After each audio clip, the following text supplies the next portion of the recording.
Thank you so much everyone for waiting so patiently. Finally, all our guests are here and we'll formally start the event any minute now.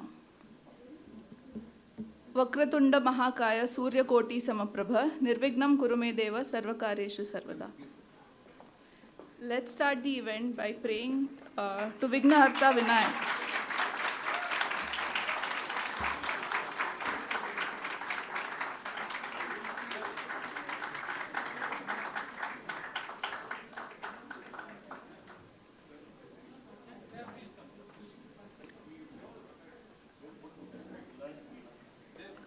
A very good evening to everyone. I welcome you all on behalf of Thinkers Forum Bengaluru. Welcome to this evening of deliberation and discussion on a very important theme of this era.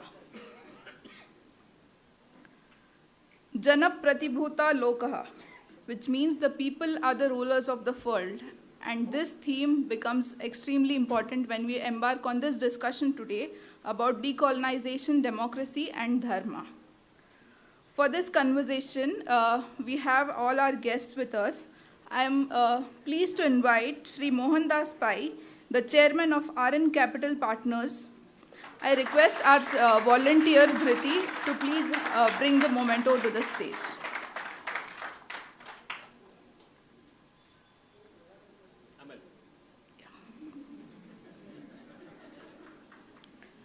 Next, I invite Srimati Priyam Modi Gandhi, the author of many successful books, and her latest one being What If There Is No Congress? Next, we are very pleased to have a guest with us all the way from UK, Pandit Satish K. Sharma ji.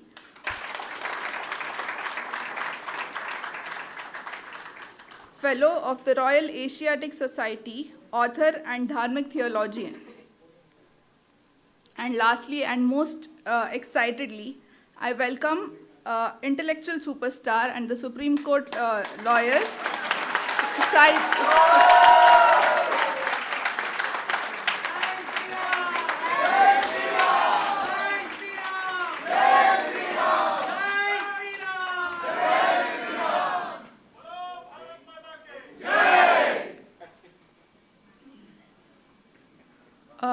I request Rajesh Padmar ji to come to the stage to hand over mementos to all our guests.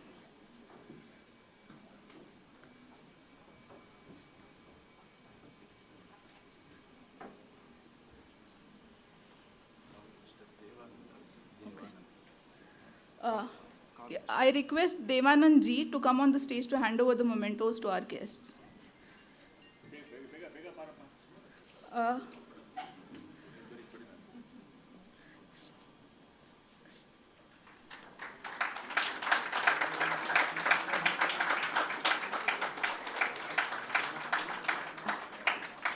I'll not keep you all waiting. We'll start today's session with Priyam Modi Gandhi ji on her talk on her latest book.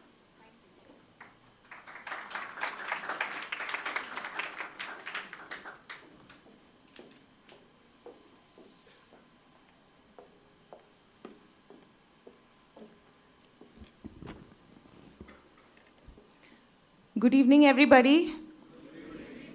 A very warm welcome to all of you who've taken the time to come listen to us today. So, when Madam Surabhi sent me the topic for my talk, the grand old party, making and unmaking of the grand old party, which is the Congress Party. Very interesting. My latest book is called What If There Was No Congress, for those who are not acquainted. So this was a very, this is very interesting for me to speak on. So let's begin. You see, the apple doesn't fall far from the tree. And the apple of the Congress Party, who is running the party today, the Shehzada, he's not fallen very far from the tree. He has continued that legacy of misrule. In fact, if at all, one can say that after having foreign blood mixed in, he's become even more hybrid and even more poisonous. So I'll explain why. Mr. Pai, you're going to chuckle.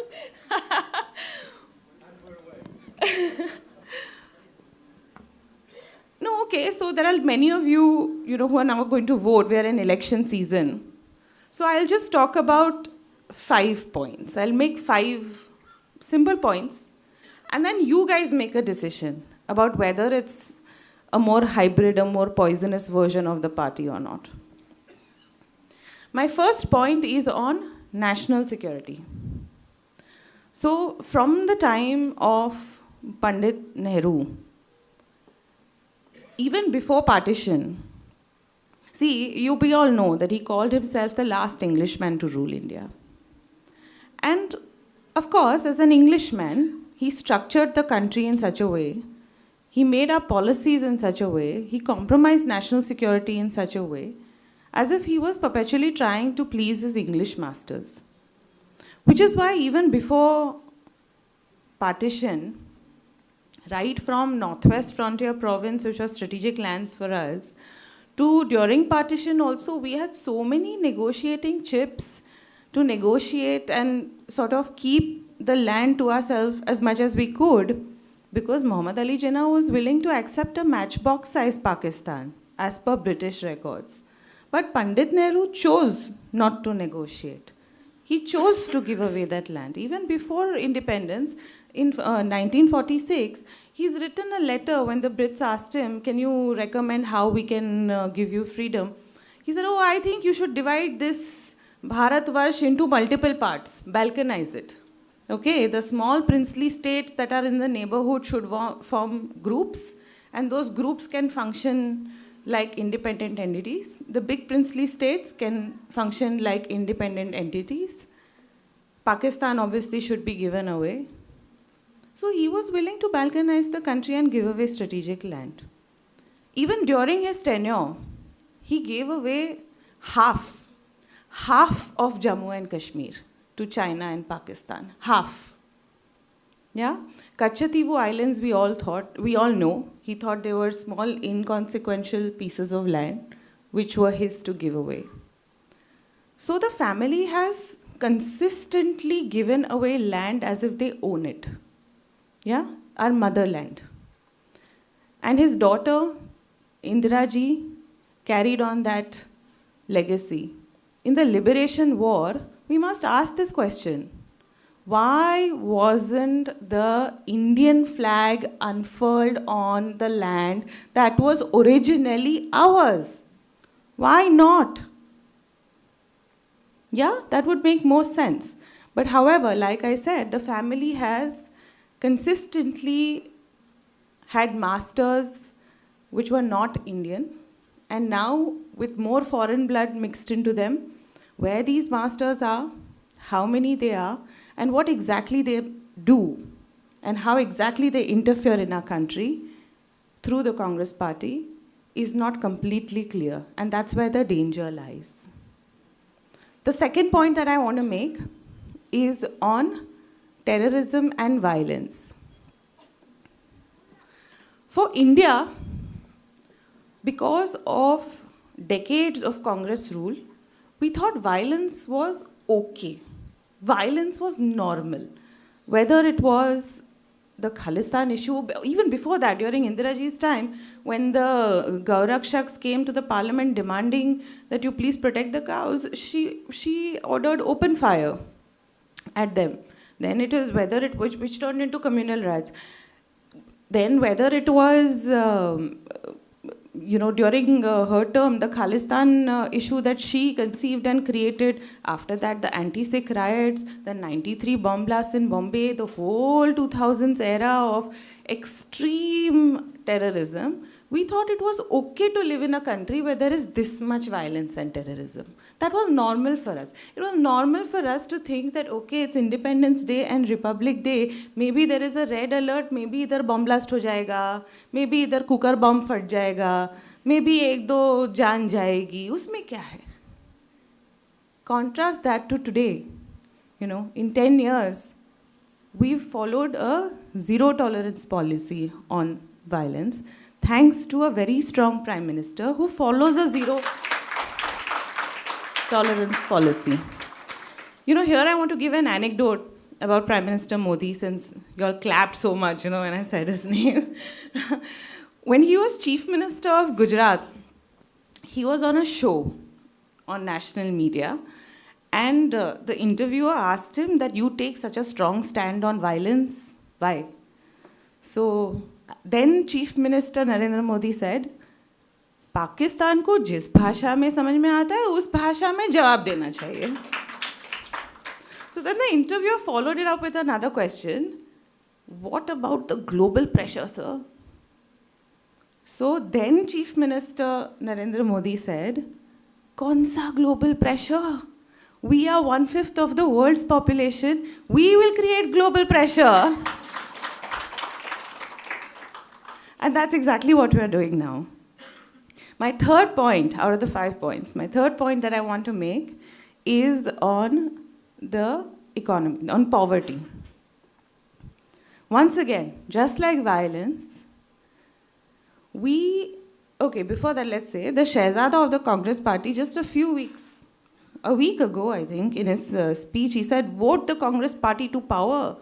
And in all your accounts, which, by the way, Prime Minister Modi has enabled, in all your accounts, we will put in lakhs of money, khatakat, khatakat, khatakat, khatakat. Huh? And poverty will go away in one instant. You know, he has forgotten it. And I say that in every family, we are all family, we all have family. We understand there are weak children in every family who need special attention. So we must remind him. So we must remind him that it is his family that ran the Garibi Hatao slogan for over 60 years. It is his family that kept saying Garibi hatayenge, Garibi hatayenge, Garibi hatayenge, Garibi hatayenge. And he's still saying Garibi hatayenge with his own khatakat logic. But the truth lies in the fact that in the last 10 years, under Prime Minister Narendra Modi, Prime Minister Narendra Modi's government has brought 25 crore people out of multi-dimensional poverty without this narebazi. That is the contrast, right? So the choice is clear. My fourth point that I want to make is on the economy. When Narendra Modi government inherited the economy, we were a fragile 5 economy, which means, what does fragile 5 mean? A fragile 5 economy in the world means कभी भी भारत की economy गिर सकती है, कभी भी हमारी हालत जो आज श्रीलंका और पाकिस्तान की हालत है वैसी हो सकती थी. That is the economy that this government inherited in 2014. But in the last 10 years, they have brought us from fragile 5 to top 5 economies in the world. And in the next 2 years, sir, please correct me if I'm wrong, Mr. Pai, we'll reach top 3 also in about 2 or 3 years, 2 years. So that is what we've achieved. And of course, where money lies, businesses lie, jobs lie, investments lie. So that is your growth map, right?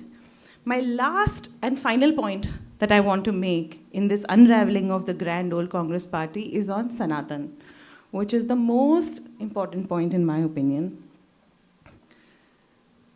See, our minds were so colonized by this last Englishman who was handed power, Pandit Nehru, when the British left, that they enabled this, continuous thinking that Sanatan रीति रिवाज जो बोलते हैं, way to live life, वो गलत है, वो अच्छा नहीं है. How you eat is not right. With your hands and all, not right. What you eat, what is this food, not right.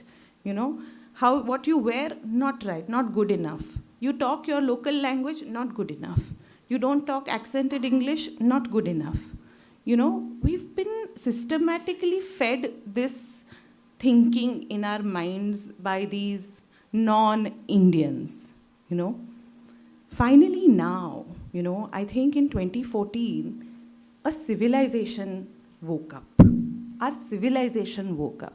we realize that there's a reason why Bharatvarsh was the most modern, was the most knowledgeable civilization, because of which there were thousands of, rules of years of rule of, thousands of years of invasions, and people wanted to come steal our science, and people wanted to come steal our wealth, etc.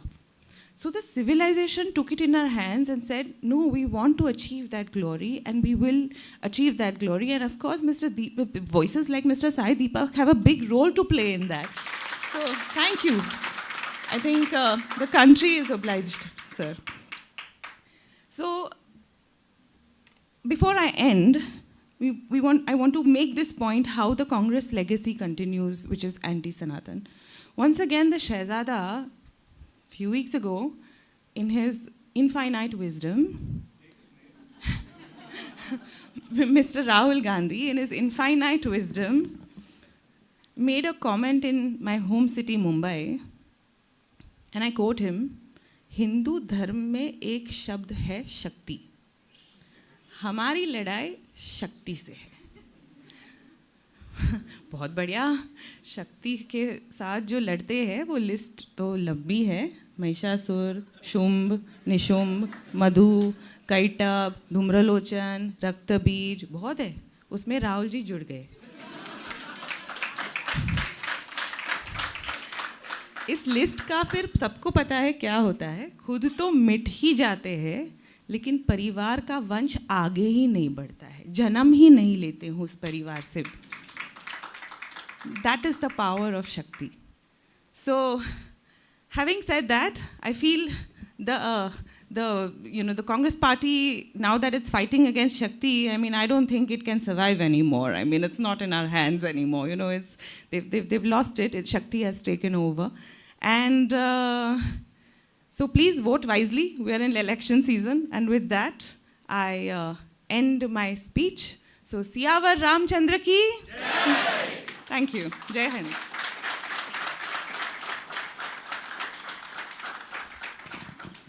Thank you, Priyamji, for reminding that we have come a long way and why the Congress party seems very redundant today. Next, I request Mr. Mohandas Pai to talk on the importance of fostering dialogue in decolonization.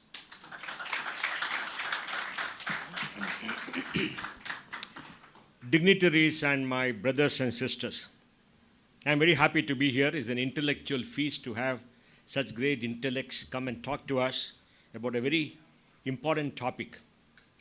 I'll quote Pandit Nehru on the 14th night, midnight of 1947, when the Indian Parliament met for the first time as a free country. Long ago, we made a tryst with destiny, and the time comes when we shall redeem our pledge. At this hour of midnight, when the world sleeps, India will awaken to life and freedom. The soul of a nation, long suppressed, finds utterance, and so on. We got our political freedom then, but the soul of a nation, long suppressed, did not find utterance. One set of imperialistic white rulers were replaced by another set of imperialistic brown rulers, and India continues as before.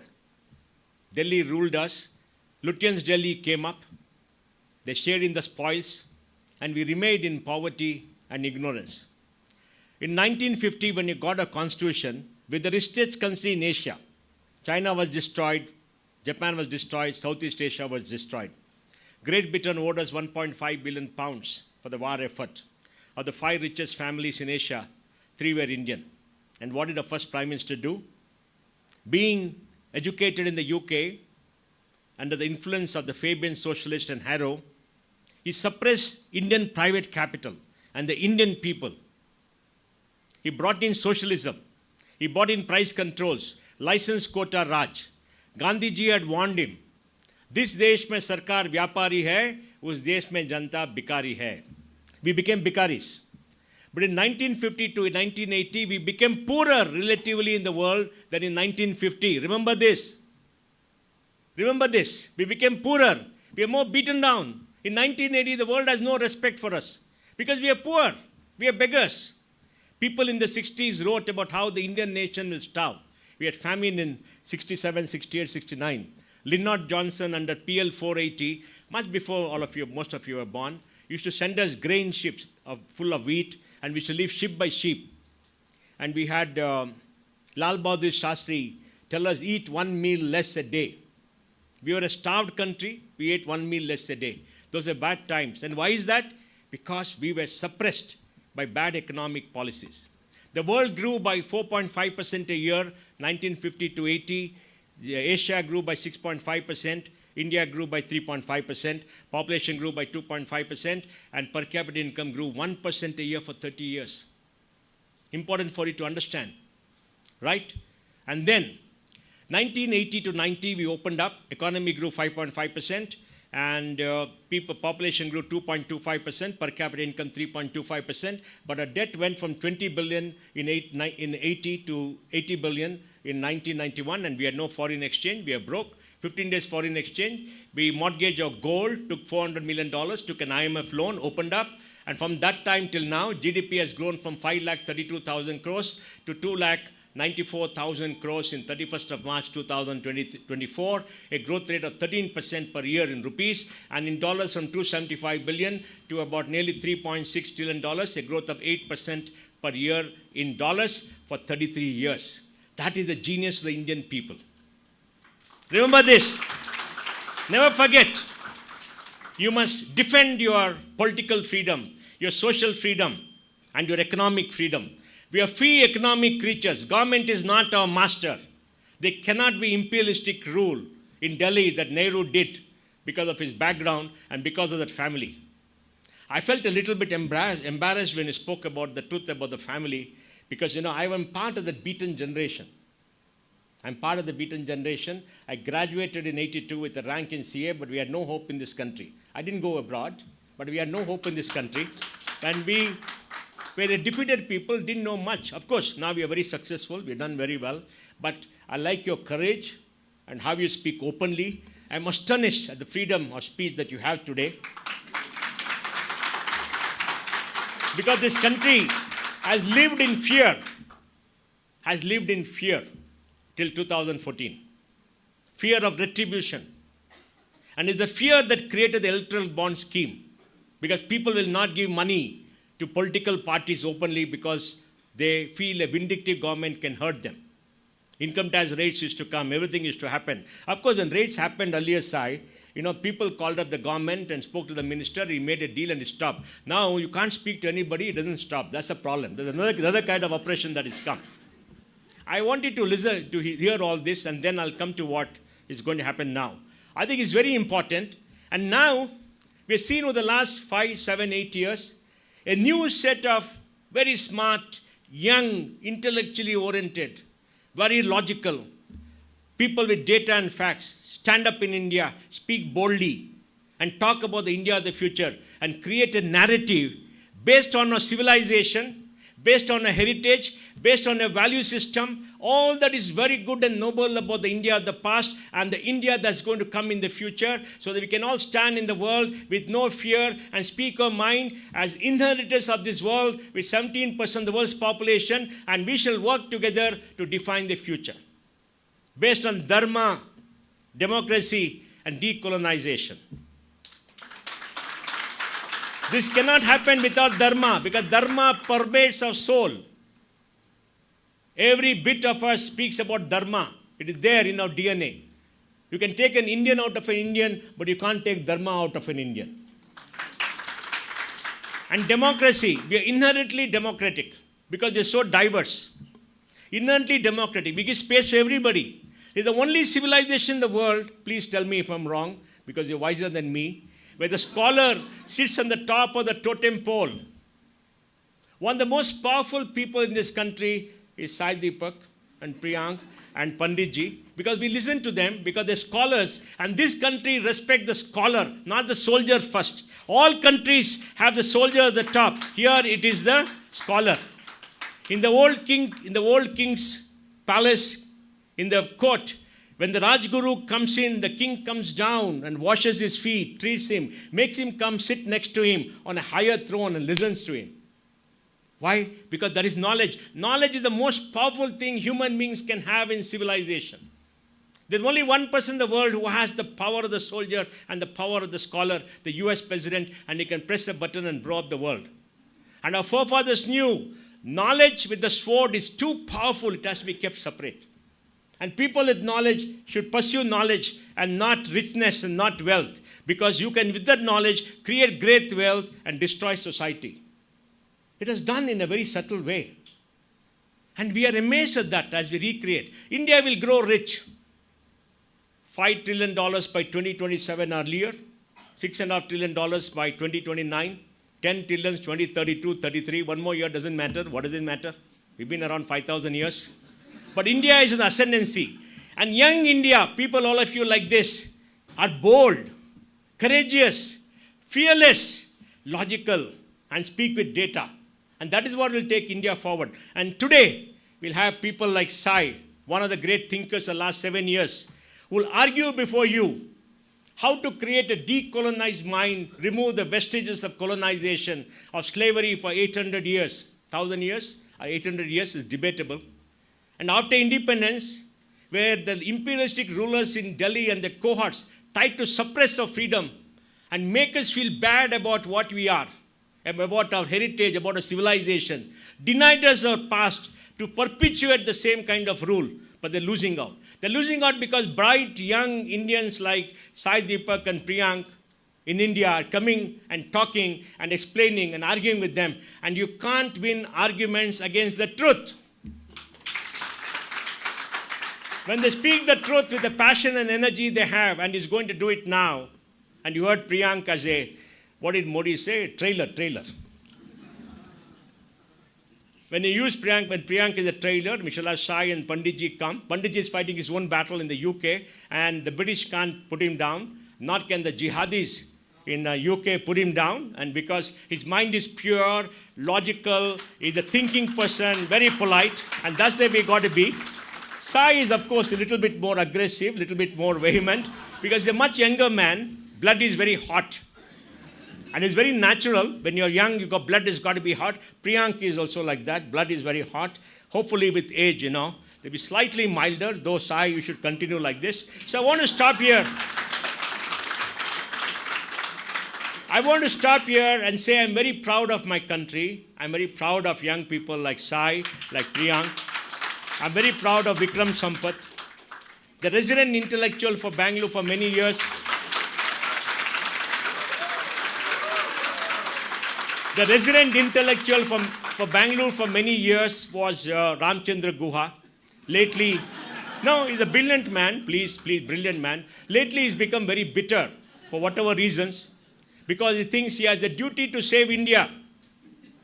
We don't want to be saved, that's the problem. But he feels he has an obligation to save all of us from whatever he thinks is wrong about this country. There's nothing wrong about this country. From himself. And then we have a young man, Vikram Sampath, who has come and spoken to us about our past. Vikram is a residential intellectual for Bangalore. Sai is, of course, the resident intellectual for the whole of India. And, Bombay has a resident intellectual. Sai, you need to go there to improve the stake. Shobha De. I feel a little bit indifferent. Shobha De is there. Of course, Bengal has somebody, I don't know who is in Bengal. I really can't remember any intellectual. Mamata Banerjee could be that. Chennai, of course, has some Dravidian. I don't know who it is, Sai. They lost all the intellectuals for the last 60 years, right? They drove them away, right? Right? Annamalai is, intellectual is a politician. He has to become a little bit more. He has to write books like Sai and argue. So I think the time has come when you create the India narrative. You must listen to all of them, make up your own mind, stand for India, hold your head high, and make sure that India is respected on the world. India is respected, and carry India in the future, because for the next 30 years, we need all of you to fight the battle to take this country forward. We're the greatest of all human civilization, and you must regain the spot. Thank you.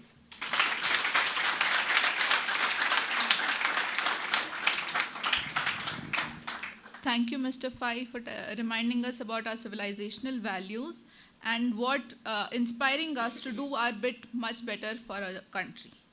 Next, I invite Pandit Satish K. Sharma ji to bring us an international perspective on Dharma and decolonization.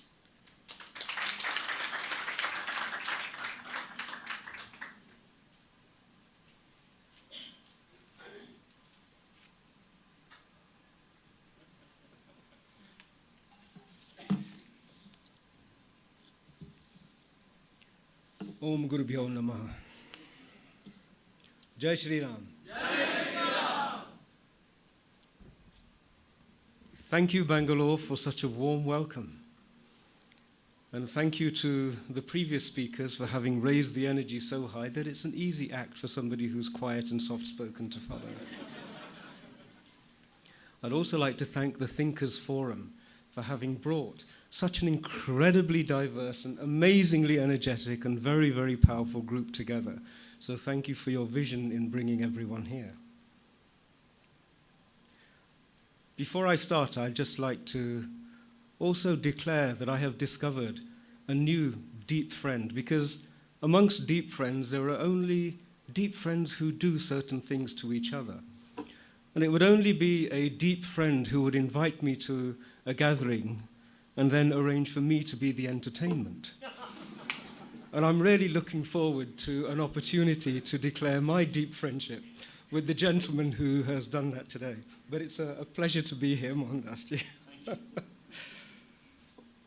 Every time I hear the word Pandit Nehru, it makes me feel a little bit uncomfortable. And I am blessed with 3 wonderful sons, and when I became a reluctant public speaker, they said, Pandit is one of those funny titles. It's been tarnished for so long. And it's been tarnished because of the activities of a person who was brown on the outside and white on the inside. And if you're going to reclaim the title Pandit and give it some dignity, then you have to do 2 things. One, we need cool Pandits. And reclaim the sanctity of the title Pandit. Everything else will be fine. So I'm hoping that in some small way my work will help Pandit become a title of respect and courtesy and appreciation once more.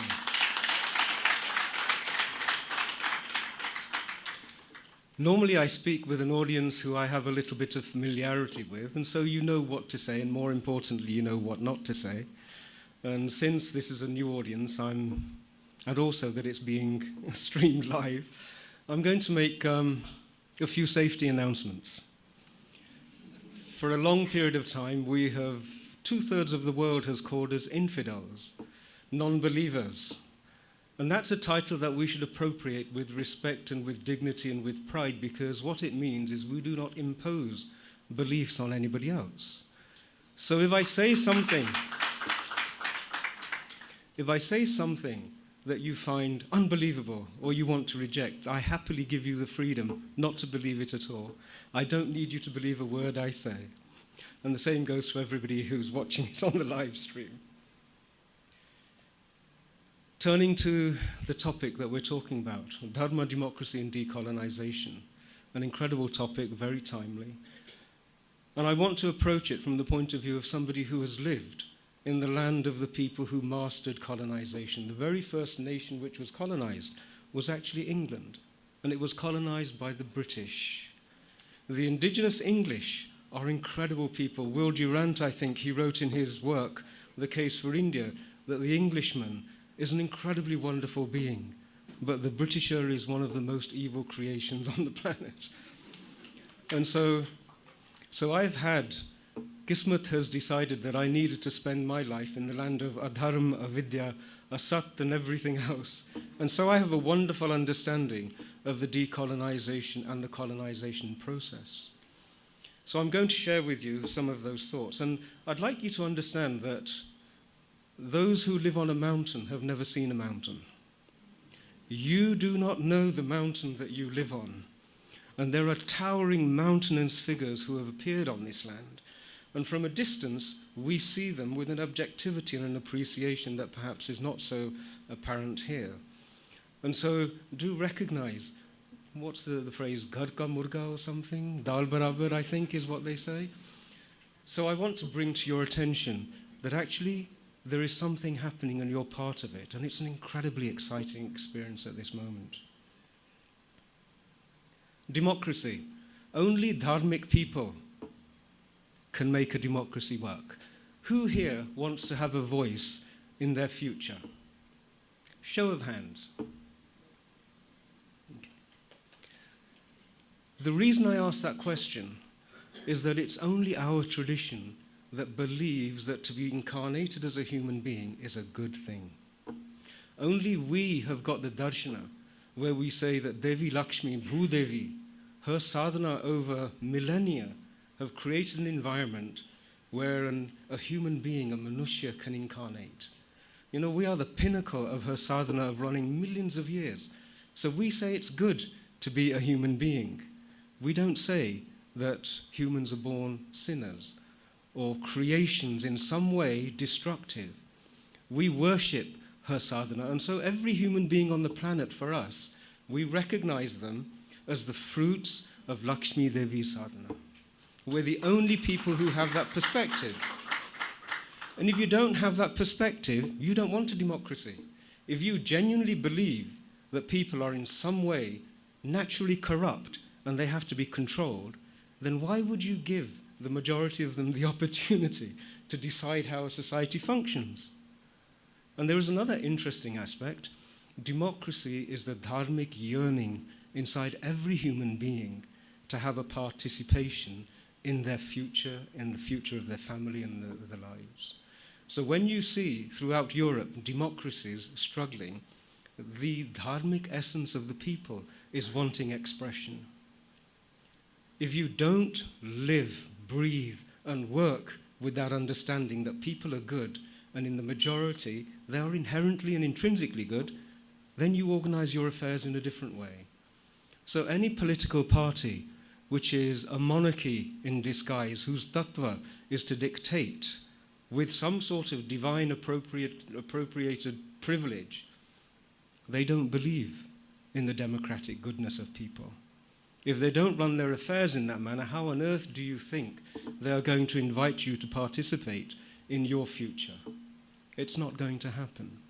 And this on its own is an incredible understanding. Bharat, what we have seen, by the actions of a towering figure, all that's happened is that the foot that was on our neck, on our intellectual neck, on our emotional neck, and on our physical neck, has actually been removed. Nothing has been done to elevate the indigenous population from where it was in terms of the judiciary or in terms of the constitution. But our natural goodness, our dharmic creativity has been unleashed. And that in itself is incredibly excitement development. A monarchy believes in imposing laws on people because you can't trust people to do things themselves. I had a chat once with the Archbishop of Canterbury, and in that meeting we were having this conversation, and I was saying people are good and they can be allowed to do good things, left to their device, and he said, no, everybody's a sinner. And I said, I'm sorry, I deny you the opportunity to call me a sinner. I will defend your right to be whatever psychotic being you want to be. I will defend that right. But you do not have the right to pass that judgment on myself. And one of his advisors said, no, Panditji, you're not a sinner. And I said, can I have that in writing, please? And they said, no. They laughed and they smiled. The journey to decolonization, what would it look like when Bharat is completely decolonized? I'm going to share some thoughts with you on that. We have this incredible understanding of the Purusharth, the four Purusharth. And when an individual is living their life, whether you like it or not, whether you are an accidental Hindu or whatever, the Purusharth are there present in your existence. And so thank you. we navigate this journey of existence by engaging in the dance of each of the Purusharth. We dance with Kam, we dance with Artha, but we're not bound to them. And then we dance with Dharma, and eventually we don't need to dance anymore. That's the journey of an individual. It's also the journey of a family, and it's the journey of a society, and it's the journey of a nation. Our trajectory as a civilization had gone like this, and as a society, we were dancing with all four of those, but not bound by any of those. Some of the original American philosophers who came here wrote that they found people of the land, but not bound by the land. That everything they were doing, it was almost as though there was some detachment there and they couldn't understand it. A decolonized Bharat will occur when every single person is on that Purusharth conscious journey. That's when Bharat will have reconnected with its trajectory. What happened is we were impacted upon by societies who were stuck in Kam. They used to get Anand just through Kam, and societies who got Anand through Arth, and they were trapped and ensnared by the attraction of these. When they came and discovered Bharat, they didn't understand us, and so they took what they valued. They left the most valuable behind. And what they left behind is now beginning to reappear naturally, because that's who we are and what we are. So a decolonized Bharat will occur when we have rejoined our trajectory, and we are well on the way to doing that. And your generation is going to be the generation that bring us back to that trajectory.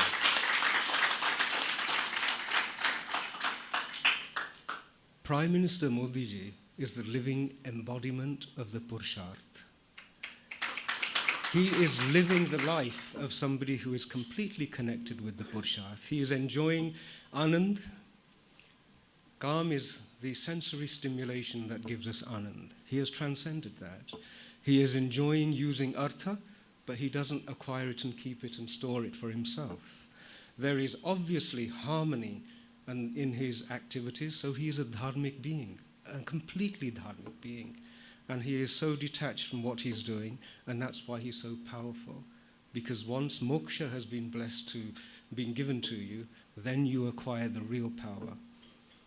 So for everybody who is young and wondering what to do and how not to do things and so on and so forth, take guidance from dancing with the Purusharth. One thing about Dharma, which I always share, is that it's the acquisition of Anand, maximum Anand, minimum suffering for all beings, and the minimum of consumption. Those three are the cornerstones of any dharmic action. So if you have a choice to make, ask yourself, is it going to make me feel Anand? Is it going to be at the expense of some other person or being? And is the consumption the minimum possible? If the answer to those is yes, yes, yes, then go ahead and do it. Yata ichasi tata kuru comes into action. So that's something I'd like to share with you. The last thing is that we must become complete and true to ourselves. We are the generation, well, you are the generation, I'm an older generation, but we are the people who understood the concept of punarjanam, that this is clothing, and that the real purpose of our existence is to enjoy Anand, but then move on and leave the world in a better place. Our traditional teachers in times gone past used to wake up, and before they placed their feet onto the floor, they would apologize to the Mother Earth that in order to do my karma, I have to step on you. This was the concept of sustainability that we had.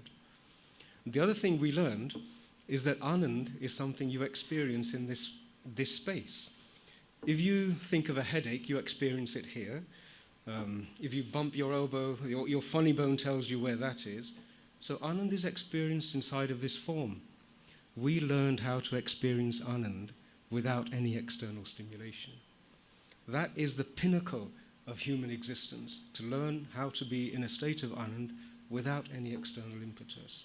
Now, if you are genuinely going to be powerful, then you need to enshrine and embody the courage that comes when you are true to the understanding that you are Atma, incarnate. If you are fearful, then you don't really believe it.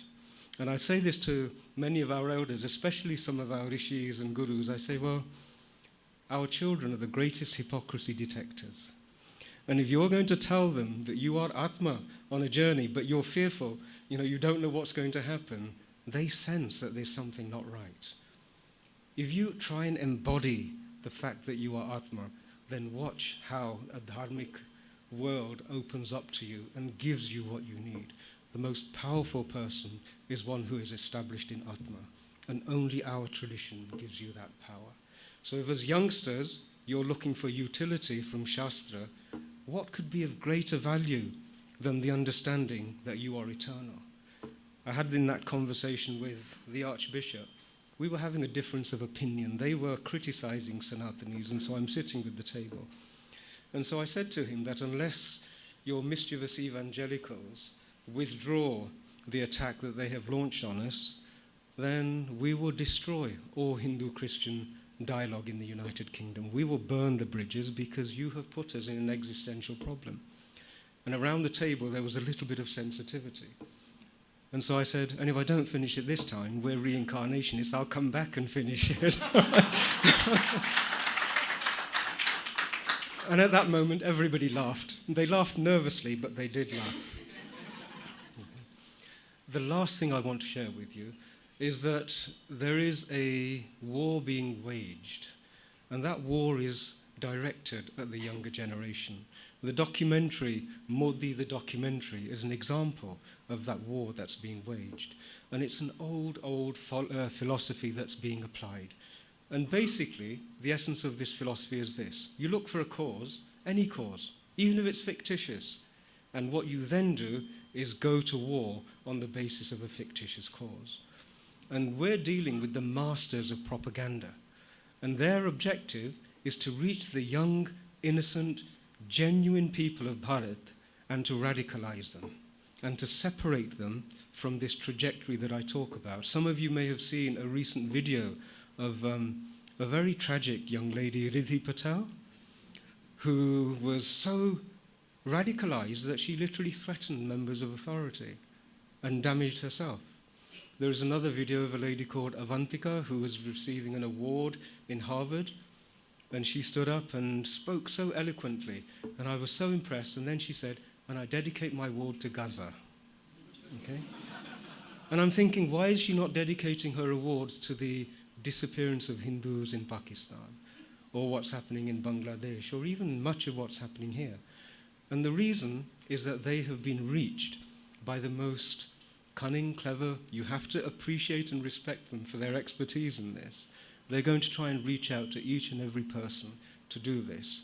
So I'd ask you that when somebody virtue signals, it's always worth stepping one step back and trying to gauge the person in front of you and understand where they're coming from. You are the most valuable generation we have had. The philosophy and principle, when I look at you and I understand how Punarjanam works, each of you is an incarnation of a being who has been on a long journey. You are the most powerful and the most capable generation that we've ever had. And with that power comes a responsibility. You have to learn how to understand yourselves. And then, if there's Anand involved, nobody's going to be heard. Yatha ichasi tatha kuru. And thank you so much for the opportunity to share some words with you.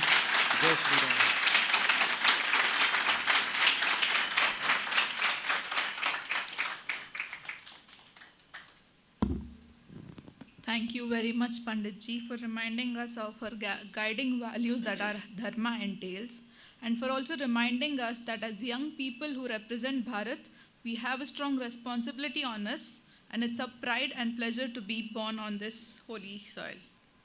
Next, and the most awaited talk of today, I request, I know I don't need to talk whole, but please hold on for 20 seconds. I request J Sai Deepak ji to deliver today's keynote speech on decolonization, democracy and Dharma, including reflections on democracy's impact on decolonization in Bharat. J Sai Deepak ji on the stage.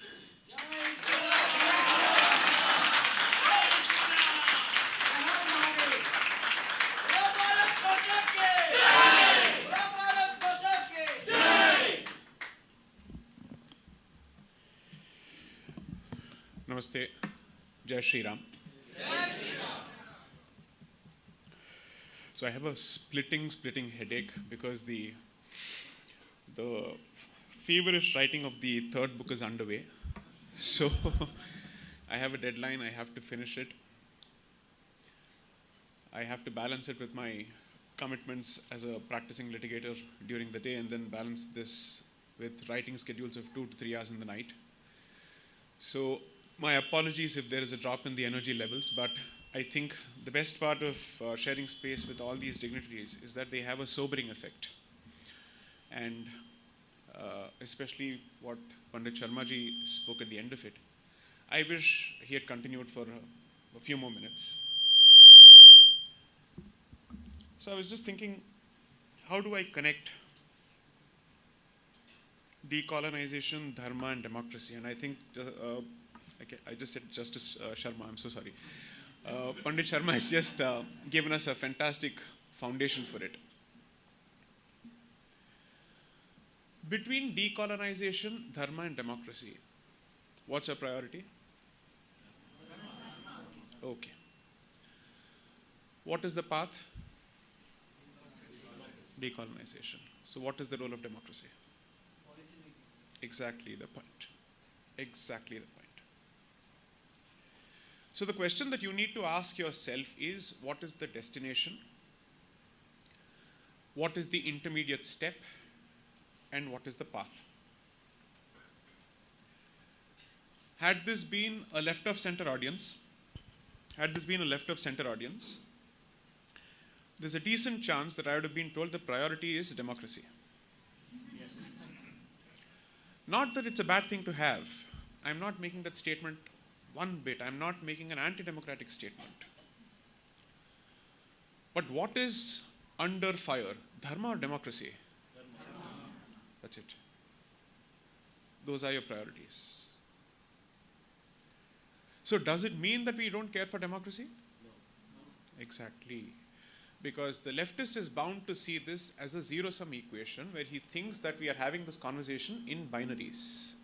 That it's dharma versus democracy. No, that's not the silo that we need to embrace.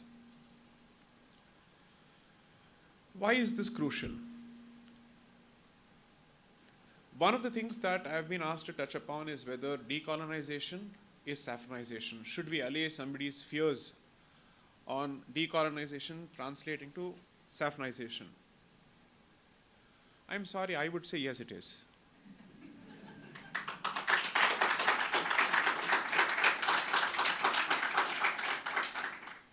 Because it is saffron that makes everybody else's existence possible. That much has been established through history. The fact that everybody else thinks it's possible for them to thrive and flourish in hopefully what is still at least a 70% Hindu majority nation is not the existence of a 400-page document. The document may or may not have value or respect or force 50 kilometers away from Delhi. If somebody were to actually recall the race riots that happened in Los Angeles in 1990s, the moment law and order went into a state of what I call animated suspension, riots broke out, and people were looting and plundering each other's shops. This has happened even in instances of natural calamity. But if somebody were to recall the earthquake of Bhuj and several other instances of natural calamities and disasters having visited this country, the instances of looting have actually been far and few in between, because it's not the presence of law and order that makes us peaceful, but there is an inherent barometer, and that barometer is what crudely translates to dharma.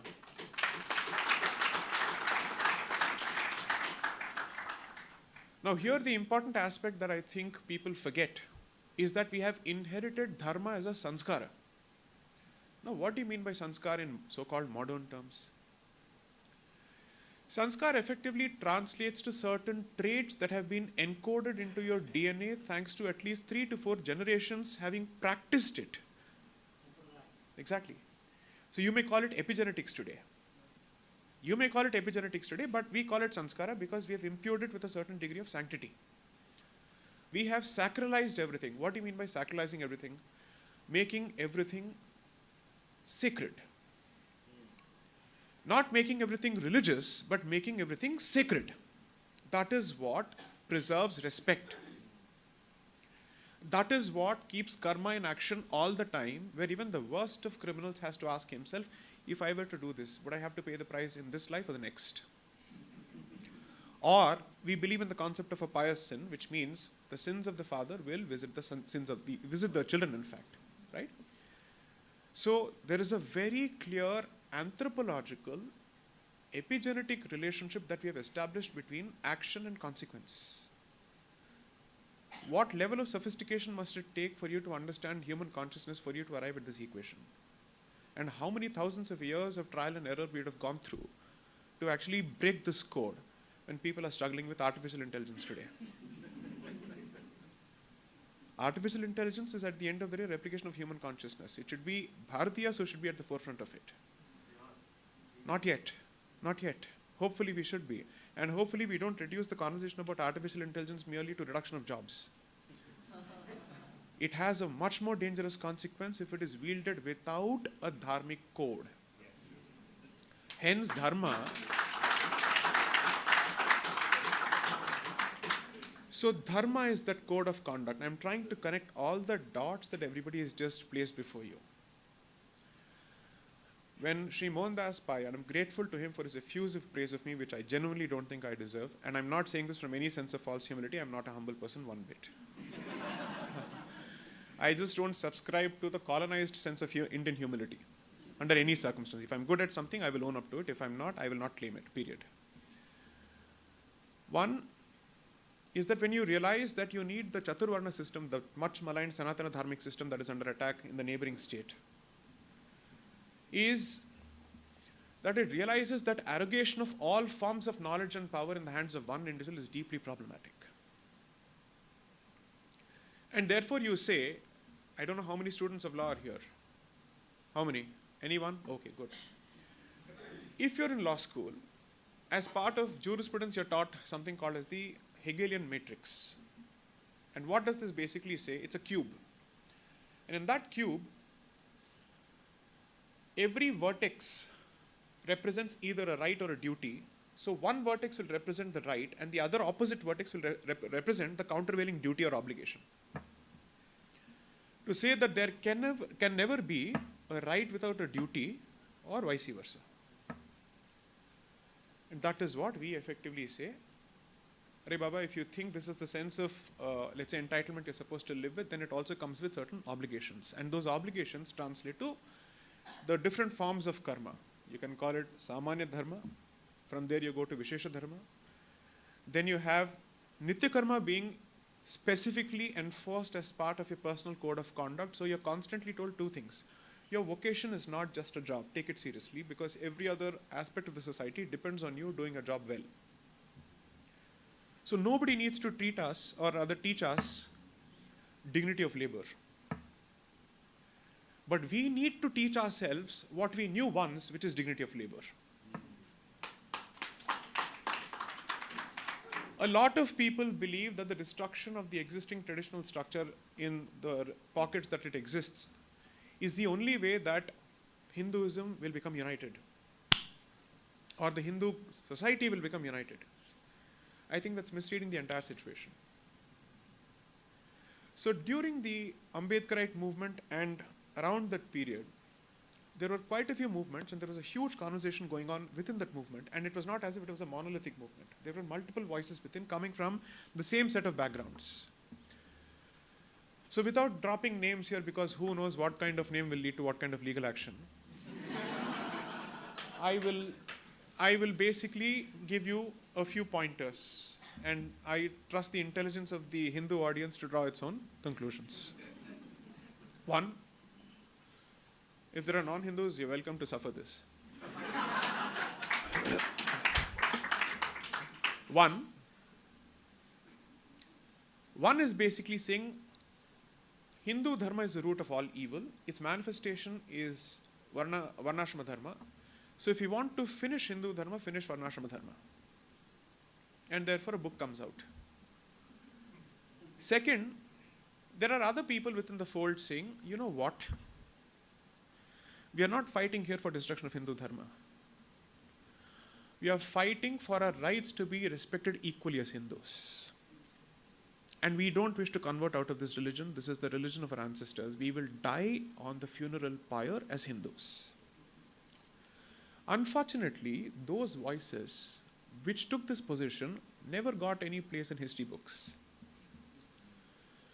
The ones who effectively said the only way that this evil can be addressed is by destruction of Sanatana Dharma have become the most popular, fashionable voices. Doesn't that seem very, very coincidental? That everyone under the rubric of social reform is accepted so long as the end goal is destruction of Sanatana Dharma. But the ones who want to address the problem and retain the religion don't find space at all, either in mind or in books. Why? Ask the Marxist and ask the Nehruvian. Because the constant thing that's been reinforced in us is that there is fundamentally an incurable, incorrigible defect in our DNAs. And that there is a manufacturing defect at the outset. And that defect is Varnashrama Dharma. It was, if you look at how it has functioned, and I'm not going to say in theory this is how it was, but in action it was corrupted. For the better part of it, what you will see is that it was seen as a ladder for people to climb up their levels of evolution. And one of the finest voices to have understood this was Sri Narayana Guru. His movement basically told all the affected parties, you know what? Compete. Compete with confidence, socially, religiously, financially, in every way possible, and climb the ladder. Equality can be achieved in two ways: pull everybody down or go up. So he said, go up. So that was one of the few instances where a social reform movement was replacing victimhood with pride. And therefore, you are saved the trouble of having to indulge in the competitive, destructive race to the bottom called who is the greater victim. And that is the pathology of Indian caste politics and reservation politics. Very uncomfortable to say this, no? Suffer it. You've called me. What can I say? 3. I don't believe that Indian economic force can be restrained anymore unless we buy the Delhi Chief Minister's model.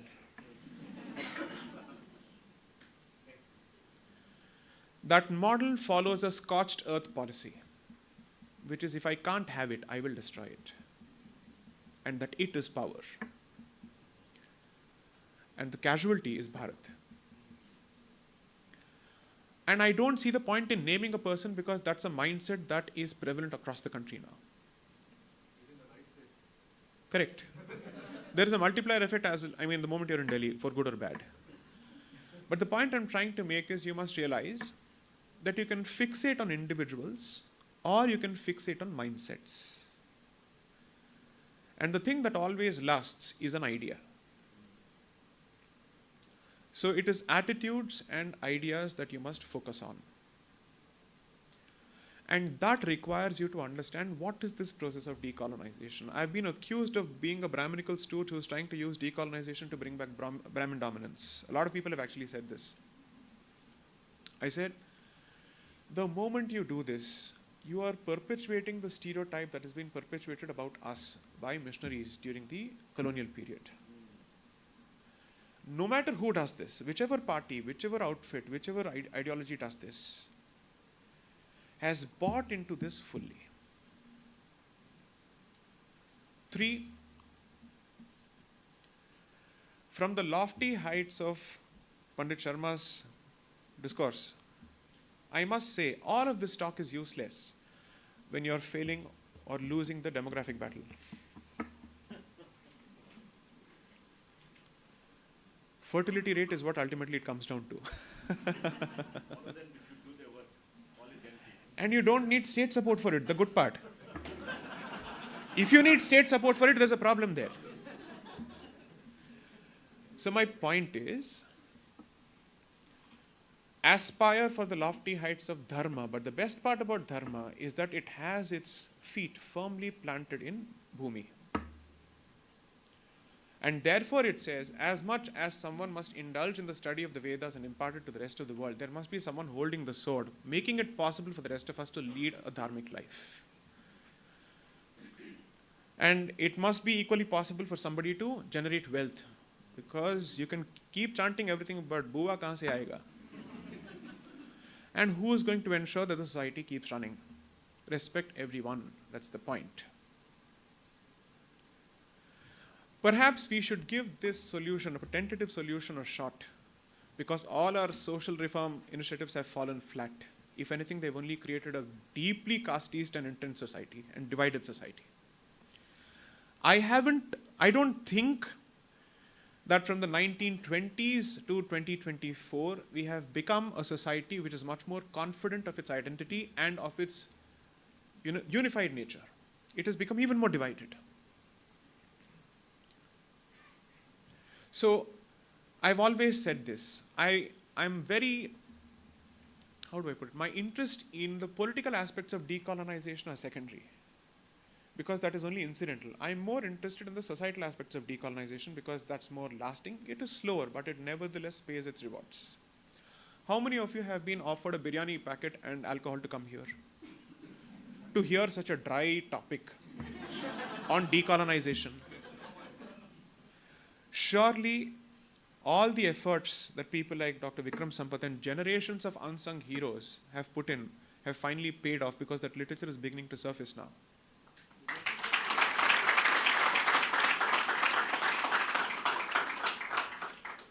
I am a pygmy standing on the shoulders of giants. People who have never had the benefit of social media, who were never even recognized, who continue to toil away, were doing this in the true Bhagavad Gita spirit. At least I have the advantage of social media positional advantage. At least 2 million followers across the board. Which of them had that? They were hounded. They were finished. They were wiped off. Their careers destroyed. So as Mr. Sharma says, this is the generation that was blessed with witnessing Pran Pratishtha.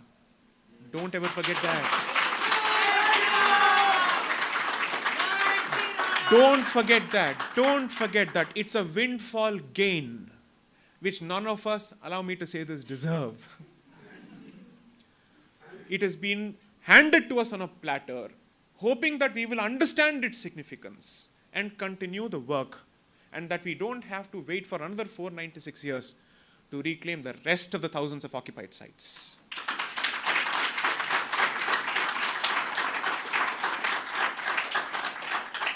So what is it that we can do? Be smart. That's the first thing. That's the first thing. Uncontrolled aggression is impotence. It leads to nothing. You're firing blanks, pun intended.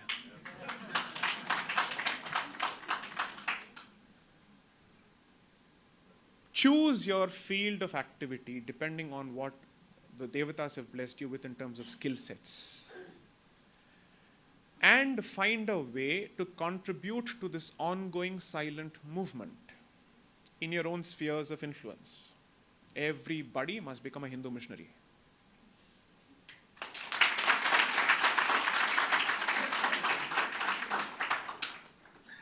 Hold power to account no matter who wields it. And I am not going to give any person a free pass in the name of Hindutva. I'm very clear about it. I'm very, very clear about it. Because they have dual responsibility. They need to deliver on development. 100%. And they also, and perhaps even more importantly, need to deliver on Dharma.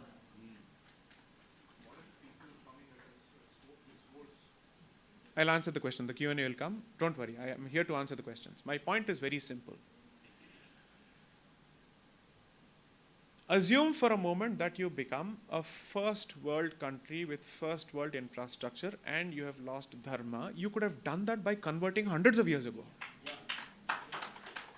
You could have done that long ago. Why did your ancestors fight? Only for roads? Or for BSP, not Bahujan Samaj Party, Bijli Sadak Pani. Or only for Bijli Sadak Pani. No. Under the peril of death, torture, sexual humiliation of the worst possible kind, for 800 years, they have lived through it. So clearly there is something else which is at the heart of it. And the best possible example that I can give of someone who, according to me, has become a tragicomic character is Richard Dawkins. Until a few years ago, this gentleman kept saying, I read the Bible for the beauty of its poetry. I'm an atheist. And today, he calls himself a cultural Christian. You know why? Atheists realize the value of religion when they realize that ultimately it provides you a sense of community and protection, period. They will realize that when they realize that their atheism is not going to save them from the sword of the barbarian. And that atheism is made possible by a tolerant society. I have no problem with cultural Hindus and atheists. Let me say this, because as Mr. Pai says and Dr. Sharma says, we don't believe in imposition. If you're not blessed to understand the value of Hindu Dharma, that's your karma. No problem. No problem. Just don't reduce the rest of us to your standards. And do not use yourself as the golden standard to judge the rest of our institutions. You have no skin in this game. You have no dog in this race. You're an insider-outsider. So the point I'm trying to make is, all our priorities today are at a point of convergence. You can't give up on any of them, because it is economics that makes it possible for Bharat to withstand geopolitical forces. It is economics that saves us from predatory, missionary, evil hands which want to save our souls. But if it is going to be pure economic development without a dharmic foregrounding or a foundation, you will lose your children in droves. So today there are instances where families are divided because of this specific issue, where people are unable to understand what's going on with their children. What is that zombie bug that has bitten them? They have no clue. I have the answer. You send them to certain schools. What do you think was going to happen? So a few weeks ago, there was a controversy about Sai Deepak also studied in St. Anthony's High School. He came out okay.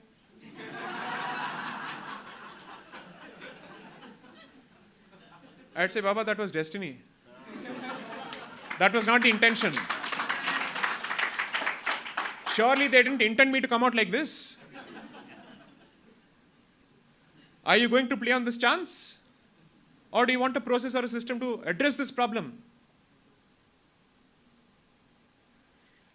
If education has to become a priority, if all our important issues have to become priorities other than, let's say, Bijli, Sadak and Pani, the intelligentsia of the Hindu community must coalesce and create a pressure group, forcing every government to take heed of these issues.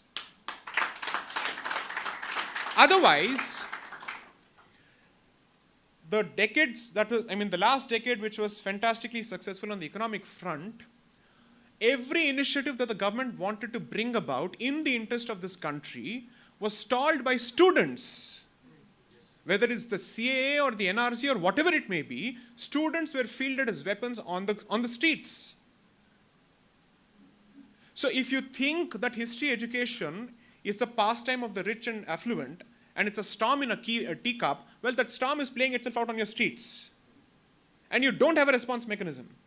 You don't know what to do about it. Okay, let's ask ourselves this simple question. If this represents a significant cross-section of this youth demographic, who is going to join the armed forces? How many people are going to join the armed forces? If the armed forces have been vilified, the Indian state has been called a colonizing state. We are being told that Kerala has been colonized by India and Kashmir has also been colonized by India. These are the papers that are coming out of certain institutions based out of Mumbai, by the way. This is not an exaggeration. So, the battle is very real. This is not Katha Kalakshepam. I've said this over and over again. Get very real. Decolonization is an existential imperative for the Hindu society. For it to understand the layers of mental colonization it has suffered and it continues to suffer.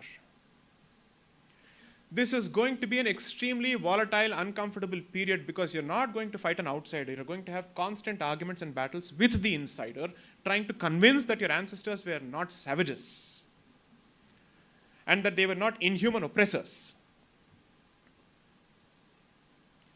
And this conversation will be incomplete if I don't mention the one important component of Dharma, which is perhaps its foundation, its root cause, its prime cause, Prakriti, environment. In the rush to become a developed society on Western lines, don't make their mistakes. I'm 100% sure every society has had something of value to offer to the global pool of human thought, including the Western society.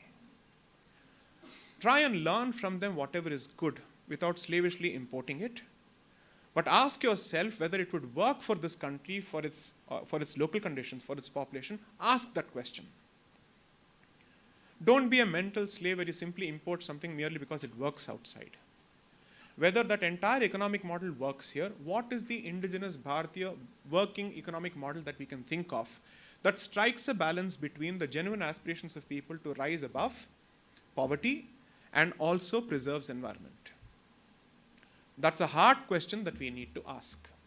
Otherwise, Bangalore is seeing the Rudratandav now. And this is merely, according to me, a trailer of what is to come across the world, not just Bharat. I am genuinely someone who believes that climate change is real. If it gets me brickbats, so be it. I don't care. And therefore, we need to address this. And because I've said this before, that there is no Dharma without Prakriti, Hindu society must show the way forward for two reasons. You're perhaps at that cusp where you have the ability to change the rules of the game. You're doing this internationally. You finally have the spine to stand up to Western powers and take a decision in your national interest.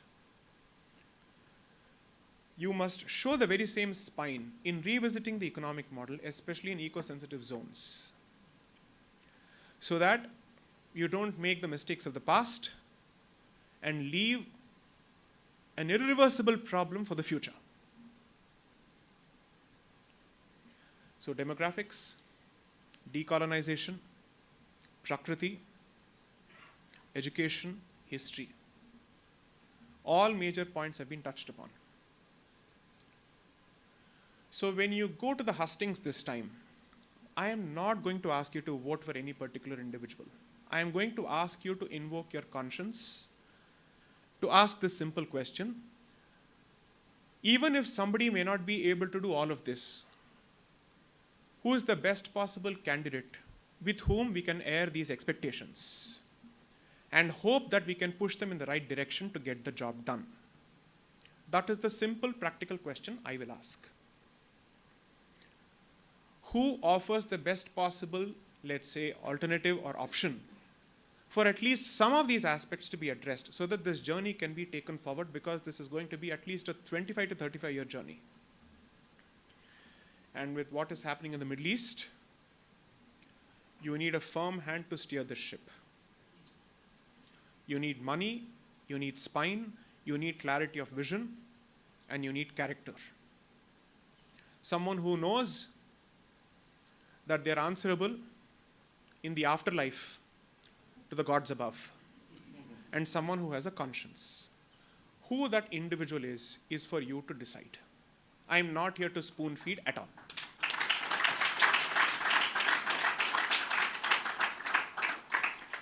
When people ask me, what do you think we can do? Because on a daily basis, I keep getting DMs and messages and emails. I'm sorry to say, it just so happens that I'm fundamentally a ruthlessly, ferociously introverted person outside of this. So I literally shun people the moment I'm off the place. My mother has to literally shake me to get words out of me.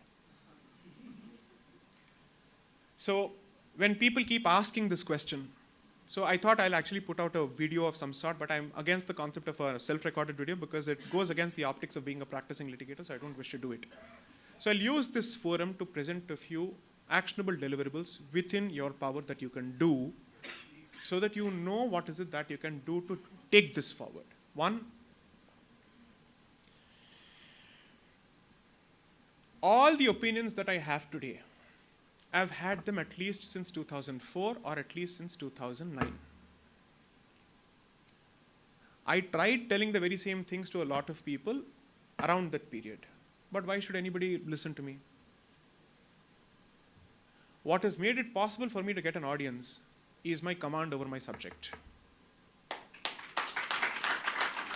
And even if I say so, let's use the word proficiency, if not expertise, when it comes to my core areas of competence. So, as a Hindu who believes in being a karma yogi, you must be absolutely brilliant at what you do. That is the first thing that gets you an audience. That is what gives you financial independence and mental independence to pursue your cultural initiatives. I will never go and ask anybody to contribute to any initiative that I wish to support. You wish to do, you do it, I don't care. I will do it because I have the ability to do it. You want to match, you match. So that gives you the independence. Second, a hardcore spiritual and religious grounding which must become a part of your daily life. I'm asking you to spend not more than 15 to 20 minutes a day in at the very least revisiting your roots in some form or the other. The good part is not one day of the week is ours, every day of the week is ours.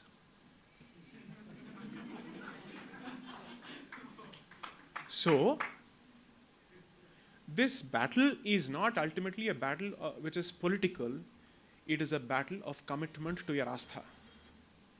And if you don't get that, don't even hope to survive this battle because the other side is committed like nobody's business, and I deeply and grudgingly admire them for it. Because I learn from everyone like a sponge. Even if I don't like the person, if there is something good to be learned from that person, I will absorb it. Because at the end of the day, survival of the community is more important than individual egos. 3, start addressing the caste problem in a very realistic way by supporting those who are in need of help. You don't need to wait for the state to do it always. At some point, these initiatives between people will deliver goods. It will show because people will know that here is someone who is trying to help me. When you do that, you're also taking them away from predators.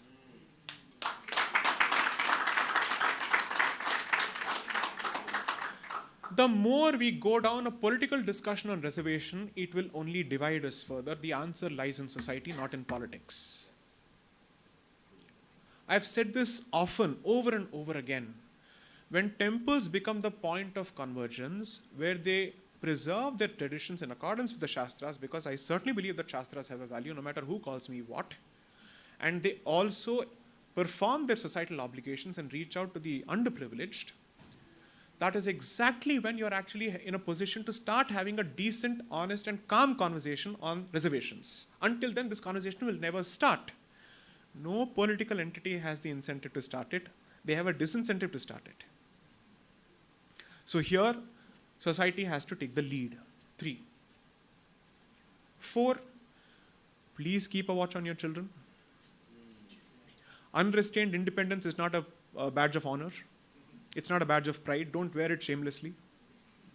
Have some supervision of what is happening. You know we are being targeted in multiple ways. I don't need to spell it out. So please keep a watch. The problem of the Hindu parent is they don't know whether to fill their children's heads with negativity and protecting them. I think that's their confusion. What do? I don't wish to poison their heads. The point is, Shatrubodh is not poison. That's an essential survival instinct. That is what has kept the Jewish identity alive. That is what has kept several indigenous communities alive across the board. One of the finest things that I have watched in recent times is that young Maori politician in New Zealand issuing the war cry of our ancestors from the floor of the parliament. Amazing. And if you watched her speech, this is what she basically said. This house has been interfering and touching things which it has no business touching, which is what they hold as sacred. And therefore, I've had no other option but to land in this house to protect my people. At my lecture in Berkeley, we made it a point to call someone from the indigenous community of California, specifically to say, we are here for you. Hindus have to take the lead in the revival of indigenous communities. That won't happen as long as you think of yourself as a brown sepoy. So decolonization is imperative for you to take leadership and provide an alternative new world order where there is respect for indigenous communities. We are an indigenous community, for God's sakes. Every non-Abrahamic community is an indigenous community. Yes. That is how the definition has become over the last 1,000 years. 5, find a way. So one is, of course, money, education, whatnot. Find a way to support those who are truly pursuing the Vedas. I have to make this statement, because that much maligned, vilified micro-minority is being crushed from every place. I am not talking of the priestly category. I am talking of Vedadhyayis. Because that's been the traditional philosophy of this land. Call out hypocrisy wherever it exists. Nobody's going to stop you. Call out lack of character and integrity wherever it exists. Nobody's going to stop you. But at the same time, acknowledge the existence of those who have decided to pursue that in these volatile, hostile times, because this is not exactly a friendly atmosphere for pursuit of the Vedas. And if there are snakes who need to be wiped out, well, those snakes could have abandoned the study of the Vedas for something else. Because if they are so evil and so diabolical in their brains, surely those brains could have been used for earning money as opposed to suffering this kind of, let's say, calumny and vilification from their own people on a daily basis. Whether somebody says this or not, I will stand by the temple, the cow, and the tradition, period.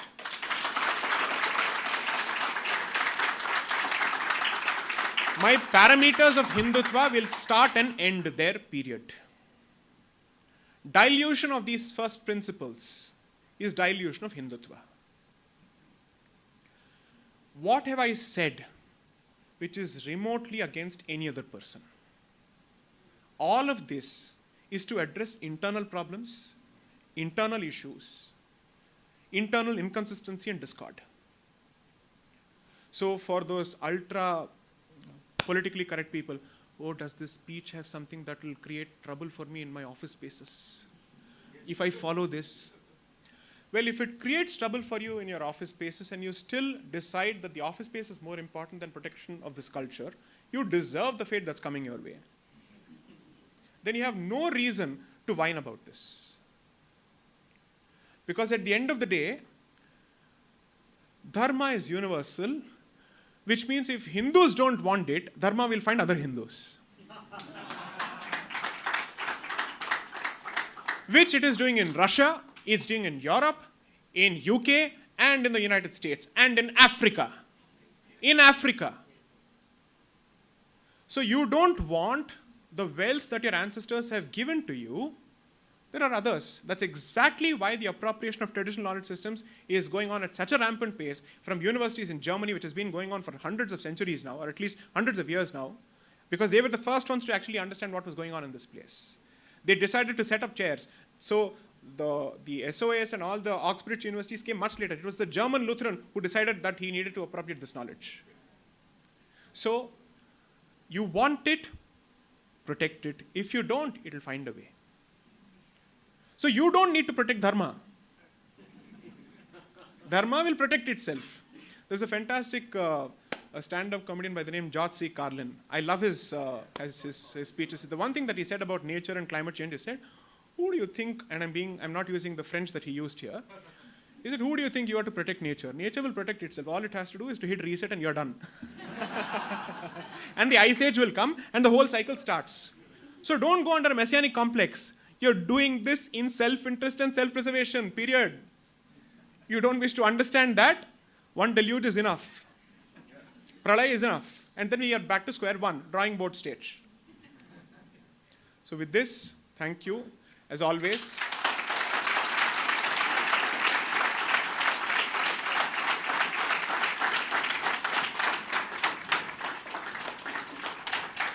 just one point. Bangalore has everything going for it to lead the Hindu Renaissance. Everything. Every state has some drawback or the other, but this has everything going for it. People, temple, nature, traditions, art, and intellectuals. Like Dr. Sampath. So my point is, please make sure that this historical time window is not squandered, because it may or may not come again and we can't take that chance. Lead the country. That's all I have to say. And this comes from a Tamil.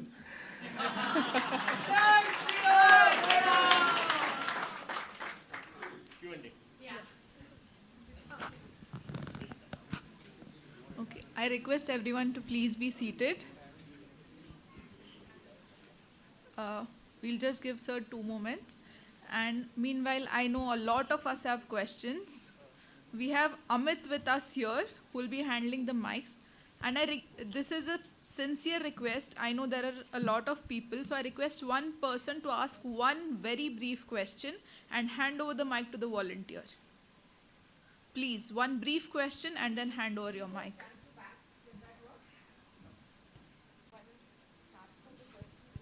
We'll start from the first and then we'll circle back again.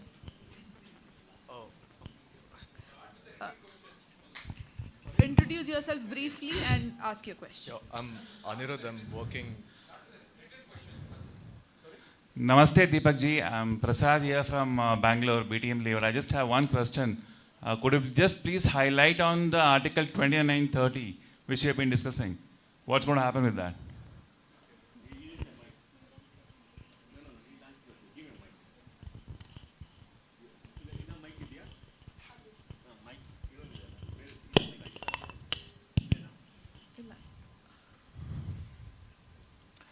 See, the point is, I know that there are a lot of well-meaning people who want amendments to Articles 25 to 30.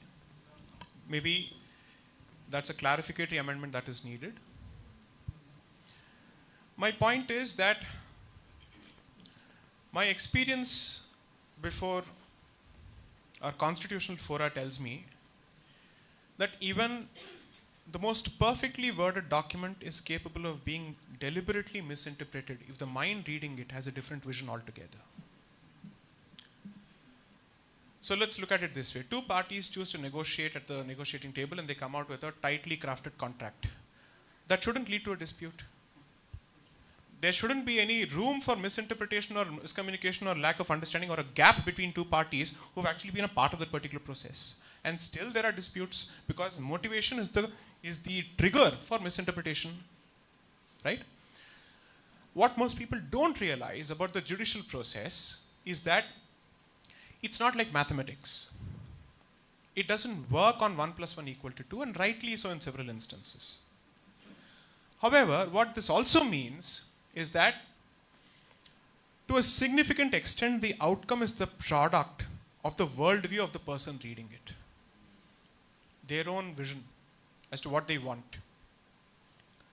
Therefore, it's possible that a word that is specifically mentioned as public morality is then morphed as constitutional morality. And we are told that it means something else altogether. That it has got nothing to do with the mores and the values that a society holds dear. So, the problem with the Hindu society, which I've seen in all the years of interaction ever since I started speaking in September 2016, is we blindly put faith in the fact that law is where the remedy lies. Neither has it worked in the realm of law and order, nor has it worked in the realm of constitutional outcomes. Because what you're unable to understand is that when ideology is the prime mover, then principles of legal interpretation, established principles of common sense and everything else take a backseat.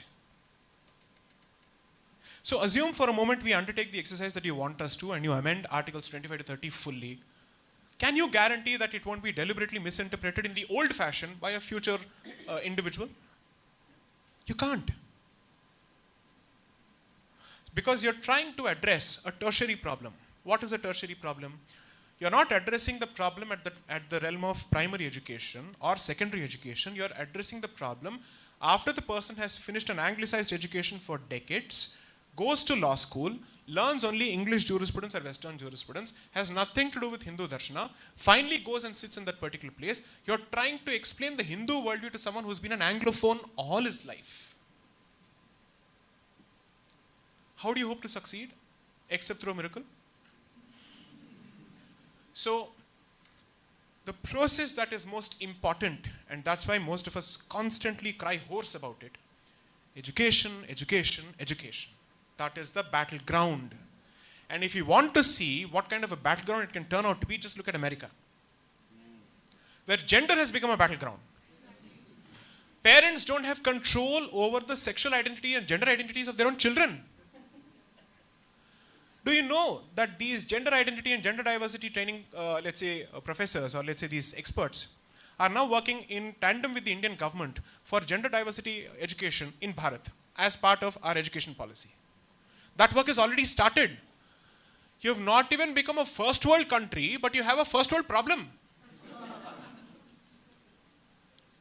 यहाँ पे हुक्का पाने के लिए we are still, there are quite a few people who have to be lifted out of poverty, and you want to talk about gender issues. This is what happens when in your headspace you're living in America and in UK while you're living in Shivaji Nagar.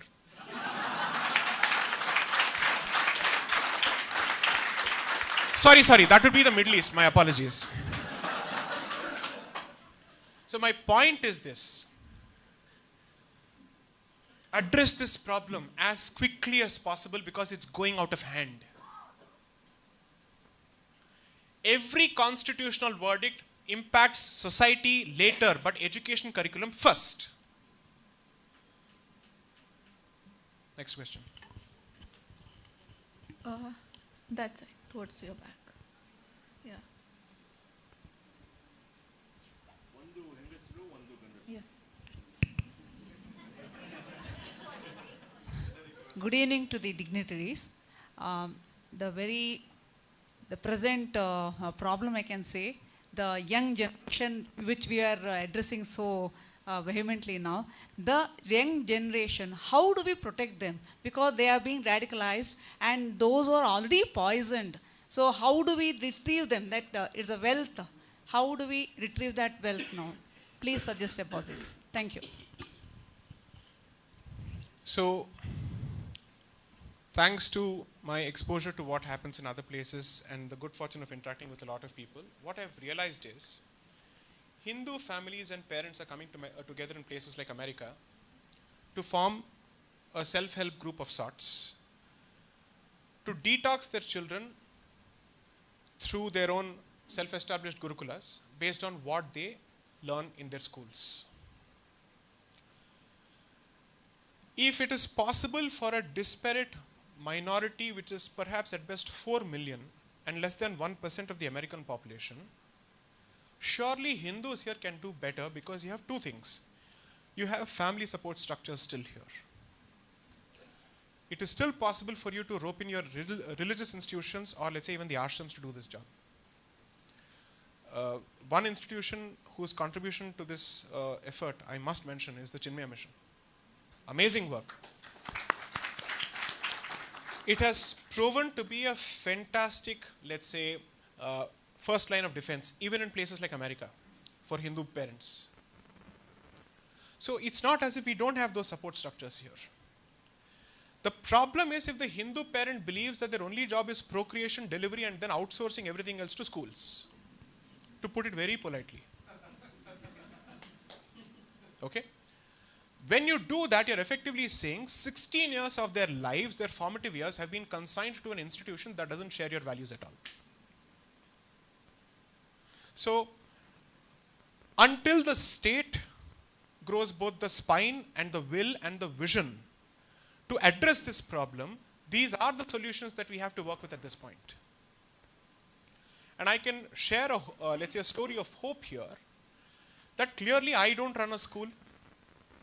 Dr. Vikram Sampat doesn't run a school. Dr. Anand Ranganathan doesn't run a school. In the age of social media, we have managed to use these media to create a multiplier effect. And we have had rank strangers share stories of change, deep introspection. Some couples have moved back from California to Bharat to establish schools and whatnot. So I am saying that we have to use the cards that have been dealt to us at this point. I wish I had a better solution to offer. At this point, these are the limited options, but I think they can still do the job. If all the literature that we have produced, the content that has been produced by so many people has had an impact and has found an audience in the remotest of places. I'll give you one example. I've never been to Assam. The first time I went was late last year for the book fair, the Assam book fair. I genuinely thought, who's going to know me in Assam? Not because Assam is distant or whatever it is. I don't suffer from the tyranny of distance unlike Mr. Sardesai. Okay. Whoever that Sardesai may be. However, I thought that perhaps my content may not have reached that place for whatever reason. When I walked into that room, rather the auditorium, and this video is available, you should watch it. Guess what starts? Jai Shri Ram. Students, youngsters across the place. So there is something that's happening. There is a silent revolution that's happening because the channels of communication and the monopoly over them have been taken away from mainstream media, which is exactly the problem with social media, and they've been democratized. Find a way to use this. All the garbage that they get to watch on YouTube, try to replace it with content that you think you can produce. I'm sure there are people who will listen. And put faith in the Pareto principle that you don't need to convert 100. You need to create 20 cultural leaders. The rest of the 80 will follow them. That's exactly how society works across the board, even in the realm of culture. It's not just about, let's say, employment or an office basis. Create a cultural model and create role models who are worthy of emulation. A lot of people will follow them. 100% that will happen. Thank you. You know, I just want to say, because of social media, because of people like, you know, Sai and Anand and Panditji and Vikram, the soul of a nation, long suppressed, finds utterance. That is the revolution that's happening. Ji, just to repeat the question is what can we do as parents to help recover and save and guide our children? This is one of the questions I'm asked the most when I'm talking outside of Bharat, because we live in hostile territory. We live behind enemy lines as this is concerned. And in my case, I'm blessed with 3 wonderful young men, and 2 of them are yogacharya in their own right, and the third has just set up a Hindu network in one of the largest consultancies in London.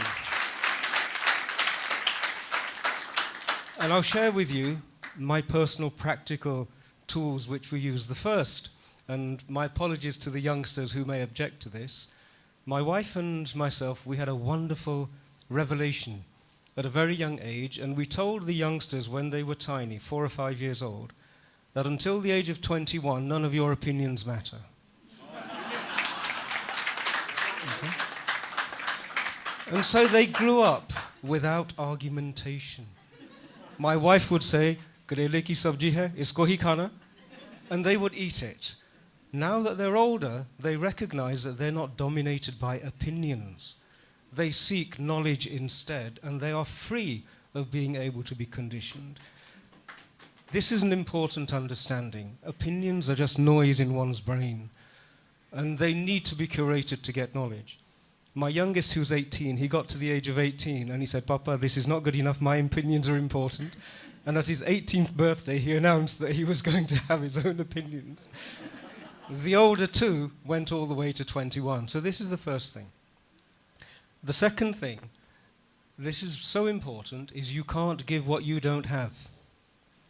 And I say to parents that you want your children to become something, but you are not noble Arya. When children look at you, do they think, "I want to be like that person, I want what that person has got"? And one of the revelations that I learned a long time ago was that if I wanted my sons to connect with their inheritance, with their heritage, with their ancestry. I needed to be able to answer to their satisfaction any question that they would ask. They needed to appreciate it. They needed the freedom to be able to ask. And as a consequence, I did a deep dive into our Shastra. I was only interested in Shastra for personal sadhana. But when they came, I really needed to know what I needed to be able to say to them. And so for parents, I would say to you, just consider that children look for role models. It's not complicated. They want to aspire to be like somebody. So irrespective of how intelligent you are, how knowledgeable you are, how professional you are, you've got to compete with the Taylor Swifts, the Justin Biebers, right? The Jordans and so on and so forth. So you need to grow. You need to expand to become embodiments of what a full Sanatani is. A genuine Sanatani is a force of nature. When they see that in you, they will automatically say, how do I become like that? So the return of the Arya, the genuine Arya, is what we need to do. And if we do that, our children will happily say, I want to be like that.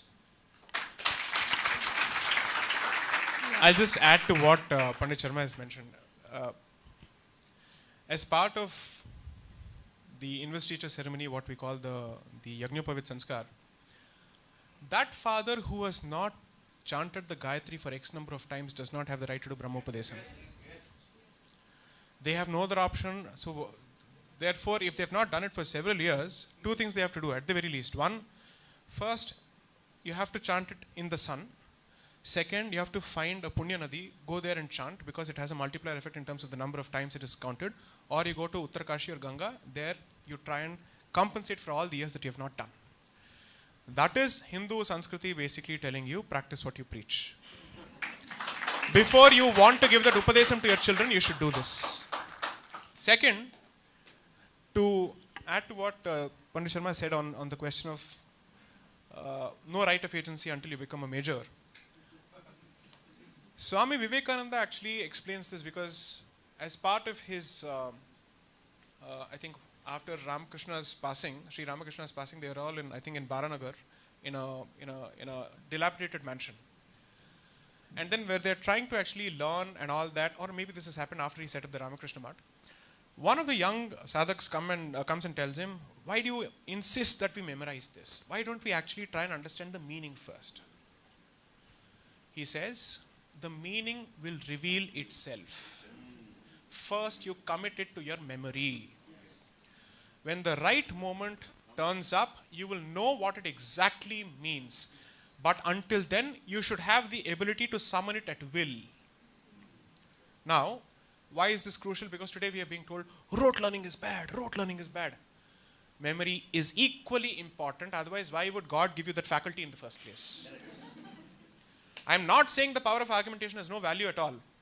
First is a database, and then how to use the database. So when we were in law school, our law school advisor was Professor N.L. Mitra, who was the second Vice Chancellor of NLS Bangalore in, N.L. Mitra.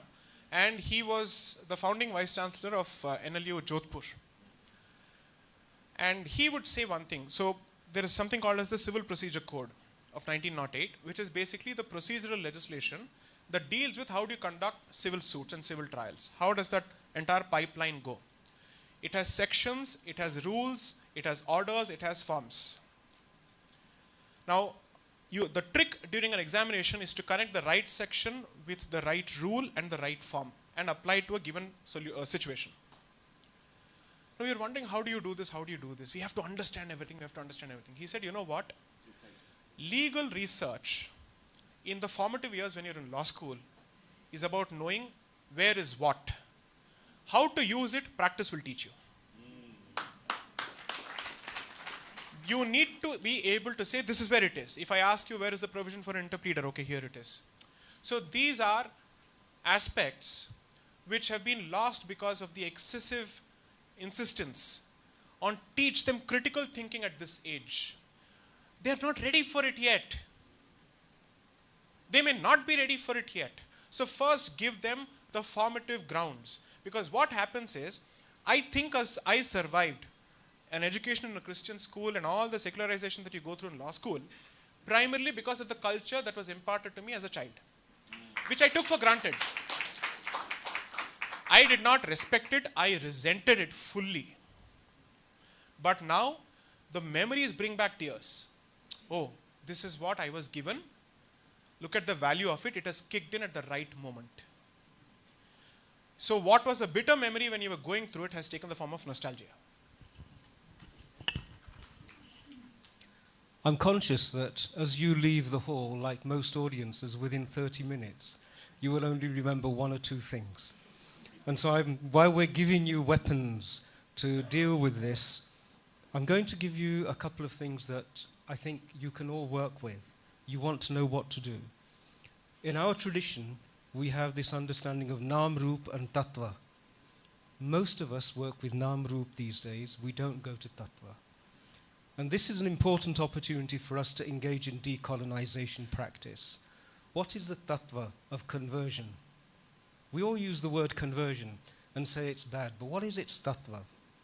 The Tattva of conversion is ethnocide followed by radicalization.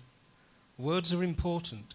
If instead of using the word conversion, which has a nice, innocent, equality sort of a feel to it, if you start to use the word ethnocide and radicalization, see how things change. Make a commitment never to use the word conversion again and to call it ethnocide and radicalization.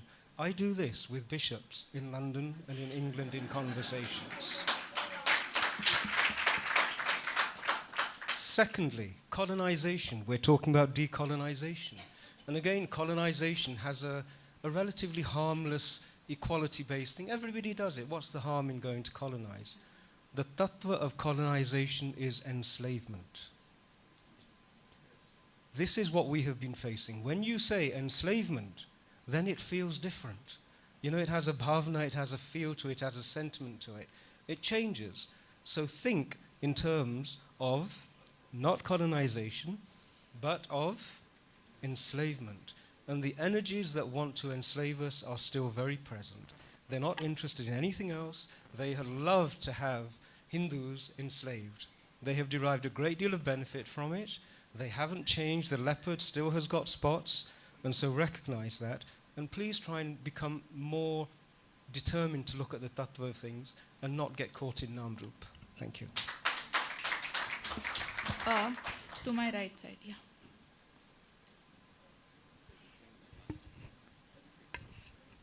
Namaste sir, my name is Rania Kashi and I'm a grade 12 student at Isha Homeschool. My question to you is, who inspires your dharmic mindset and how can I, as an 18-year-old, learn better and explore this side of my culture?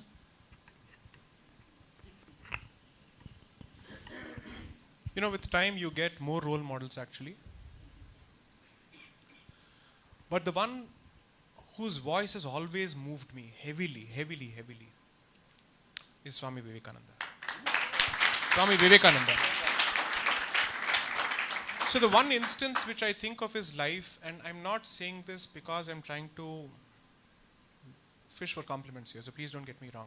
Because you see, there are several aspects of Swami Vivekananda's positions which you may or you may not agree with at a later stage. That's a different point.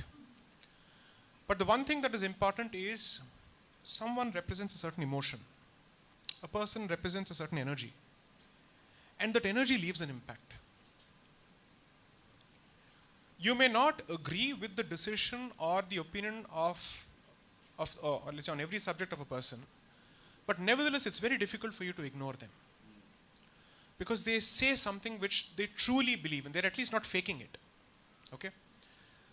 So this man is pacing around in a hotel room in United States, surrounded by the most beautiful of women all the time simply because they're attracted to his leonine masculinity. That led to so many slanderous campaigns against him back in India, run by Keshav Chandra Sen. Okay? Astoundingly nasty comments, which even the missionaries did not use to attack him. Reminds you of a lot of things happening now, right? And everyone is like, how did this land, this poor land, produce this man? In that place, it's very easy to get carried away. When you're seeing as someone coming, so what is the year that he goes there? It's 1901, 1902. 1893 is when the Chicago Parliament happens. He is what? He is 1863 born. He dies at the age of 39. He clearly said that he would never live to see the age of 40. Passes away on the day of American independence, 4th of July, 1904. No, not 4. He did not live to 39. I think it was 1902 or 1903. So this man, when he's surrounded by Western universities, because going to Harvard now and being dazzled is different. Going to Harvard in the 19th century is different. He sees all of that. He sleeps on a bed. He's unable to sleep. He's like, what am I doing here when my people are struggling for food and dignity there? And he's pacing here and there. He's constantly pacing. See, that energy travels across centuries. The one thing that defies the logic of time is emotion, because it connects across centuries. Why are you traumatized by what happened to Hindu women after the Third Battle of Panipat in 1761? Do you know that this word Bai, and I'm assuming everybody is at least over 18 here. Allow me to say this, it's a torturous experience and anecdote, but bear it for a moment. The word Bai has always been used in the context of professional courtesans in Indian history. You know what is the origin of it? Marathi women who were enslaved by the Afghans and then put up for sale. That Bai then continued to be associated with a certain profession. Unfortunately so, even till date. You can identify them based on their physiognomical features. So energy, good and bad, travels across time and it reaches. And that man has certainly reached me in one way or the other. And two, on the day of his passing, he's pacing from here and there again, and he's asking himself this question. Time will tell how many more Vivekanandas will be produced. You can either see that as a sign of arrogance or self-importance, or it's a sign of self-realization. That he knew that he had come there for a purpose, and he had done what he was meant to, and he was leaving his mortal coil. That institution that he set up single-handedly revolutionized the perception of Hindu Dharma in the West even before political independence. That achievement can never be understated. Thousands of people coming to Bharat in search of spirituality from the rest of the world when we had nothing but, let's say, poverty to offer, except for spiritual wealth. I would say he was among the titans who led that movement. And therefore, according to me, to reduce him to a spiritual figure isn't enough. I call him a patriotic rishi, for whom Bharat was everything.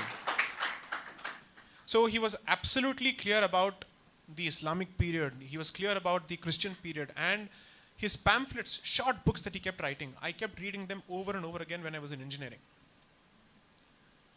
I never had the benefit of actually attending any courses at Ramakrishna Mission, but their books did a wonderful job of spreading their message. So among the people over the years, my foremost early memory of someone who inspired me to think on these lines, it has to be Narendranath Datta.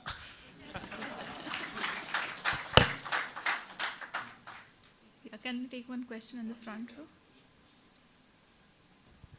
Yeah, to the person in white. Yeah. Jai Shri Ram Sai. It's an honor to meet you in person. Thank you so much.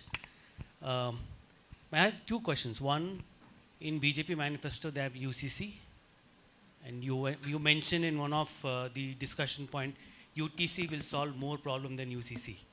How do you look in from UCC perspective? That's one. And second, so only one question, please. We have multiple people. Other question where you always talk about not only development will lead, Dharma will come in, and you also talked about in a couple of points where right to education was not been revealed, or they've not done much whatever they're supposed to be done.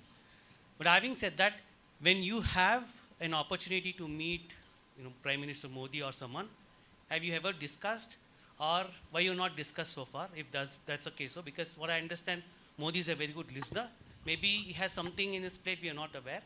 But when we listen to you, there is always a light slap with a kiss. Kiss, not because I'm not a gay, so just so considering that, what is your view on this? Ultra important clarification. So I will not answer your questions directly. Let me dance around it for a moment. See, on UCC, I've given at least 2 detailed lectures. I don't want to go down that path again. I've explained the pros and cons of it. Contrary to popular perception, I'm a nobody. Okay? I have no aspirations or illusions that my word carries weight or it matters in the corridors of power. I have no such illusions whatsoever, and it doesn't make a difference to my life. Because what I am doing is to try and send the message out. If it reaches the right person, it does. The only time I have met the Honorable Prime Minister was in April 2019, and it was a public meeting of which photos exist, where I went along with the Pandalam family as their lawyer to discuss the Sabarimala case. Because they clearly insisted that they would not have that meeting unless and until I was there to discuss the legal nitty-gritties and the way forward. Okay? Basically, the simple question was this. The temple's tradition has been affected by a certain judgment. What is this? How can this happen? Centuries of traditions have been rendered useless. Fortunately, of course, the Supreme Court itself revisited the decision, and status quo ante, which is the position as it existed before the judgment, has been restored for now, until the issue is decided finally. I have never met Sri Modi other than that ever in my life. Okay? I'm making the statement not because it's a complaint or an expectation. I'm simply saying I have no such aspirations whatsoever. Most people assume that all the overtures and initiatives that I've done over the last 8 years is my way of facilitating or enabling my path towards politics. Okay? They don't realize that I am not interested in it because I'm able to do a lot more through my engagement with the society without compromising on certain issues intransigently. I get to retain the principle of my position by staying out of it as much as possible. Okay? Now, surely in this age of social media, with all of you listening, and none of you know me from Manu, not Adam, okay? Surely others are also able to hear me then. Now, what they draw from it, what they make of it, how they choose to action it is entirely left to them. But I know one thing for a fact, that the works on decolonization that several people have produced before me, and the first book that I authored based on their works, to give them due credit and full credit, have managed to reach a significant cross-section of the decision-making establishment, including in the bureaucracy, with no efforts on my part to ask anyone to push my book. Okay, I've never done that, I will never do that. Because ultimately it will speak for itself. So what I'm hoping is that the more I stay away from centers of power, the greater I retain my ability to speak my mind and also provide honest, constructive criticism when somebody falters. So I have, genuinely speaking, no skin in this political game. That doesn't mean I don't have a political leaning or a political option in my head. I've made it abundantly clear that when push comes to shove, which way my button will go. There I've never ever deferred, as long as that option works for Dharma. That is the important rider and caveat. So beyond this, I don't wish to answer this question. Okay. Thank you. Can we have someone on the right side? Back. May I just add something to that question, which I can bring a distant perspective to it. From outside of Bharat and not being involved in the political scenario, because I'm not a citizen of this country, although I'm a fully paid up member of this civilization, I ask myself, why is it that your Prime Minister behaves in a particular manner, does certain things and doesn't do certain things? So the thought was, what in his mind would he think is his legacy? And would it be Article 370, CAA, etc.? And I don't think any of those would be his legacy. I think his legacy would be that he created a container in which the Hindu Samaj became robust and muscular. This is a legacy. I think his legacy is to render himself redundant so that there is no need for another Narendra Modi, because the Samaj has become capable of making the changes that he has introduced and facilitated. So my question to each and every person is, what are you going to do to be able to make the same changes that he has introduced, and why can't you do it? One of the biggest things that we have to do is to stop delegating to others what we would like to see.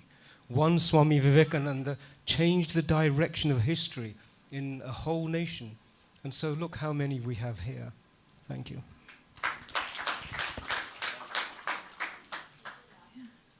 Yeah, this will be our last question. After this one, the lady there and finished. Okay. Okay. That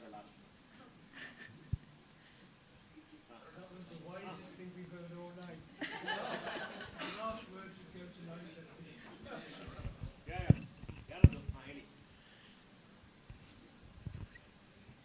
Good evening. It was a very enlightening session. J Sai Deepak is a star, and people like them can give us a false hope that it is in our perception that things are going on well because we are led by stars like this. Ultimately, the responsibility of carrying this particular fight for Sanatan Dharma and this civilization falls on every one of us. So please ask your question. In fact, he has given us much more weight on our shoulder, awaken us, and let's go back home with more responsibility. Thank you very much. I am Major Hegde from Bangalore. last question, the lady there. Yeah. After that we go home, okay? Namaste, my name is Kirtana and I'm an educationist. My question is, as an educationist, what can we do to inspire and foster Indic mindset in the younger generation? Thank you.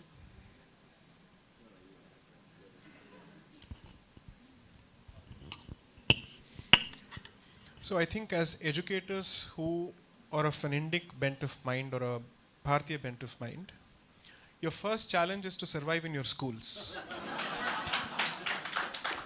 I know of enough teachers who have been sidelined, marginalized, vilified, isolated. That happens on a regular basis.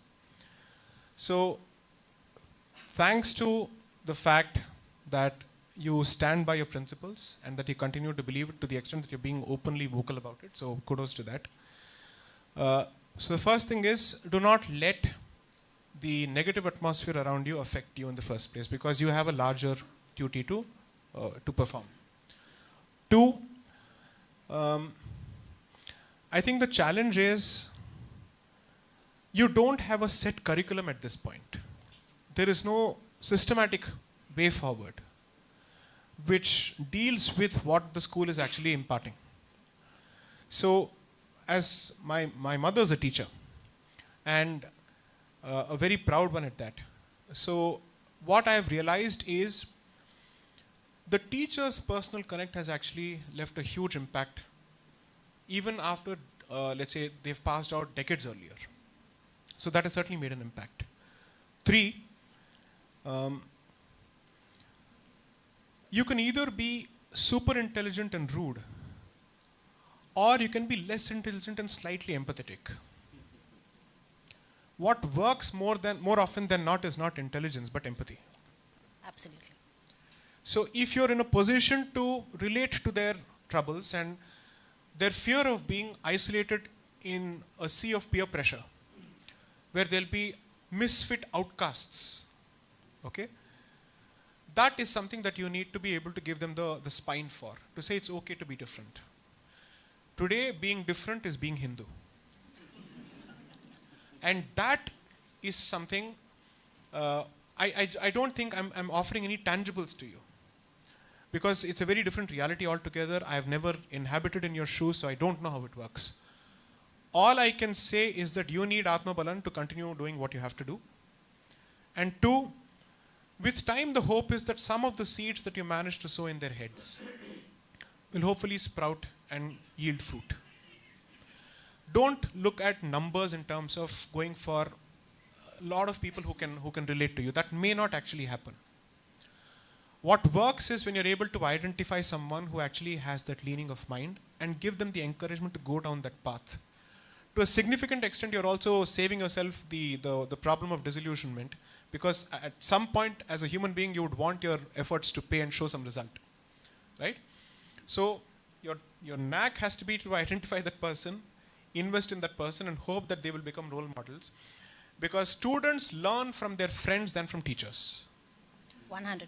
So if a role model is created out of one student, either out of envy or jealousy or competition, others will want to be him or her or them. Him or her. So let's hope that's the case in the future. So the point is that I think that is perhaps one way of going about it. Other than that, constant learning is the only thing that keeps you on your toes, especially in this department, because more and more content is being produced that forces us to revisit what we thought we knew.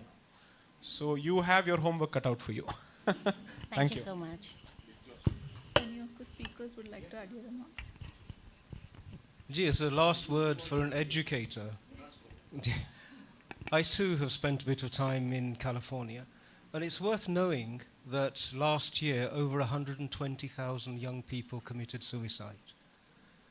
And yet their educational system is touted around the globe as being the model by which young minds should be trained to occupy positions in society. So my thoughts that I'd share with you is they have nothing to offer. Those whose pockets are empty have no solutions to make you rich. And so with regard to what you're teaching, I would say adhere to our own traditional understanding that we inflame the flame of curiosity and learning in a child instead of filling the bucket, and that's the only thing that education should do. So take comfort from the fact that even instinctively we are still a dharmic civilization, and we still know what it is that the young generation need. The only thing I'd add is one last thing. In every mandir, we all of us say, Dharm ki vijay ho, Dharm ki jai ho, Adharm ka nash ho, praniyon mein sadbhavna ho, aur vishwa ka kalyan ho. But I always ask people that agar adharm ka nash hona hai, who's going to do that? So teach your children to become sufficiently robust and established in dharma that they can face adharma wherever it rises, and everything else will be taken care of. Thank you.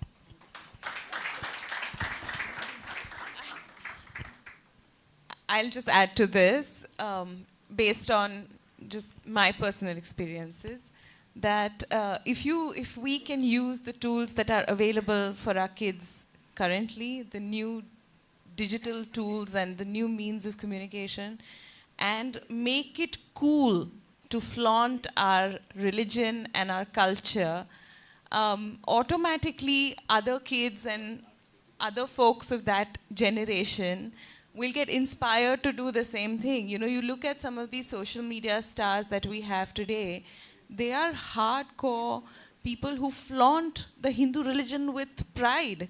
You know, even though they, you know, can't really properly explain some of the things, but I just think that we should harness the tools that we have available to us and teach them to take pride and flaunt it. Yeah. Wear it on your shoulder, if not on your sleeve. With this, we have reached the end of today's program. When Sai Deepak ji said he has an headache and he'll be low on energy, we clearly know that opposite of it has happened, and we are all very much energetic, and we'll take back that energy and take pride in what. My heartfelt thanks to Indian Institute of World Culture for this beautiful place and all the arrangements that they have put together. I thank our volunteers who joined us to make this program very smooth for all of you. We tried our best to accommodate everyone, and we have shared the link online so you can watch it. And thank you for joining us, audience online and offline. Namaste. Jai Hind.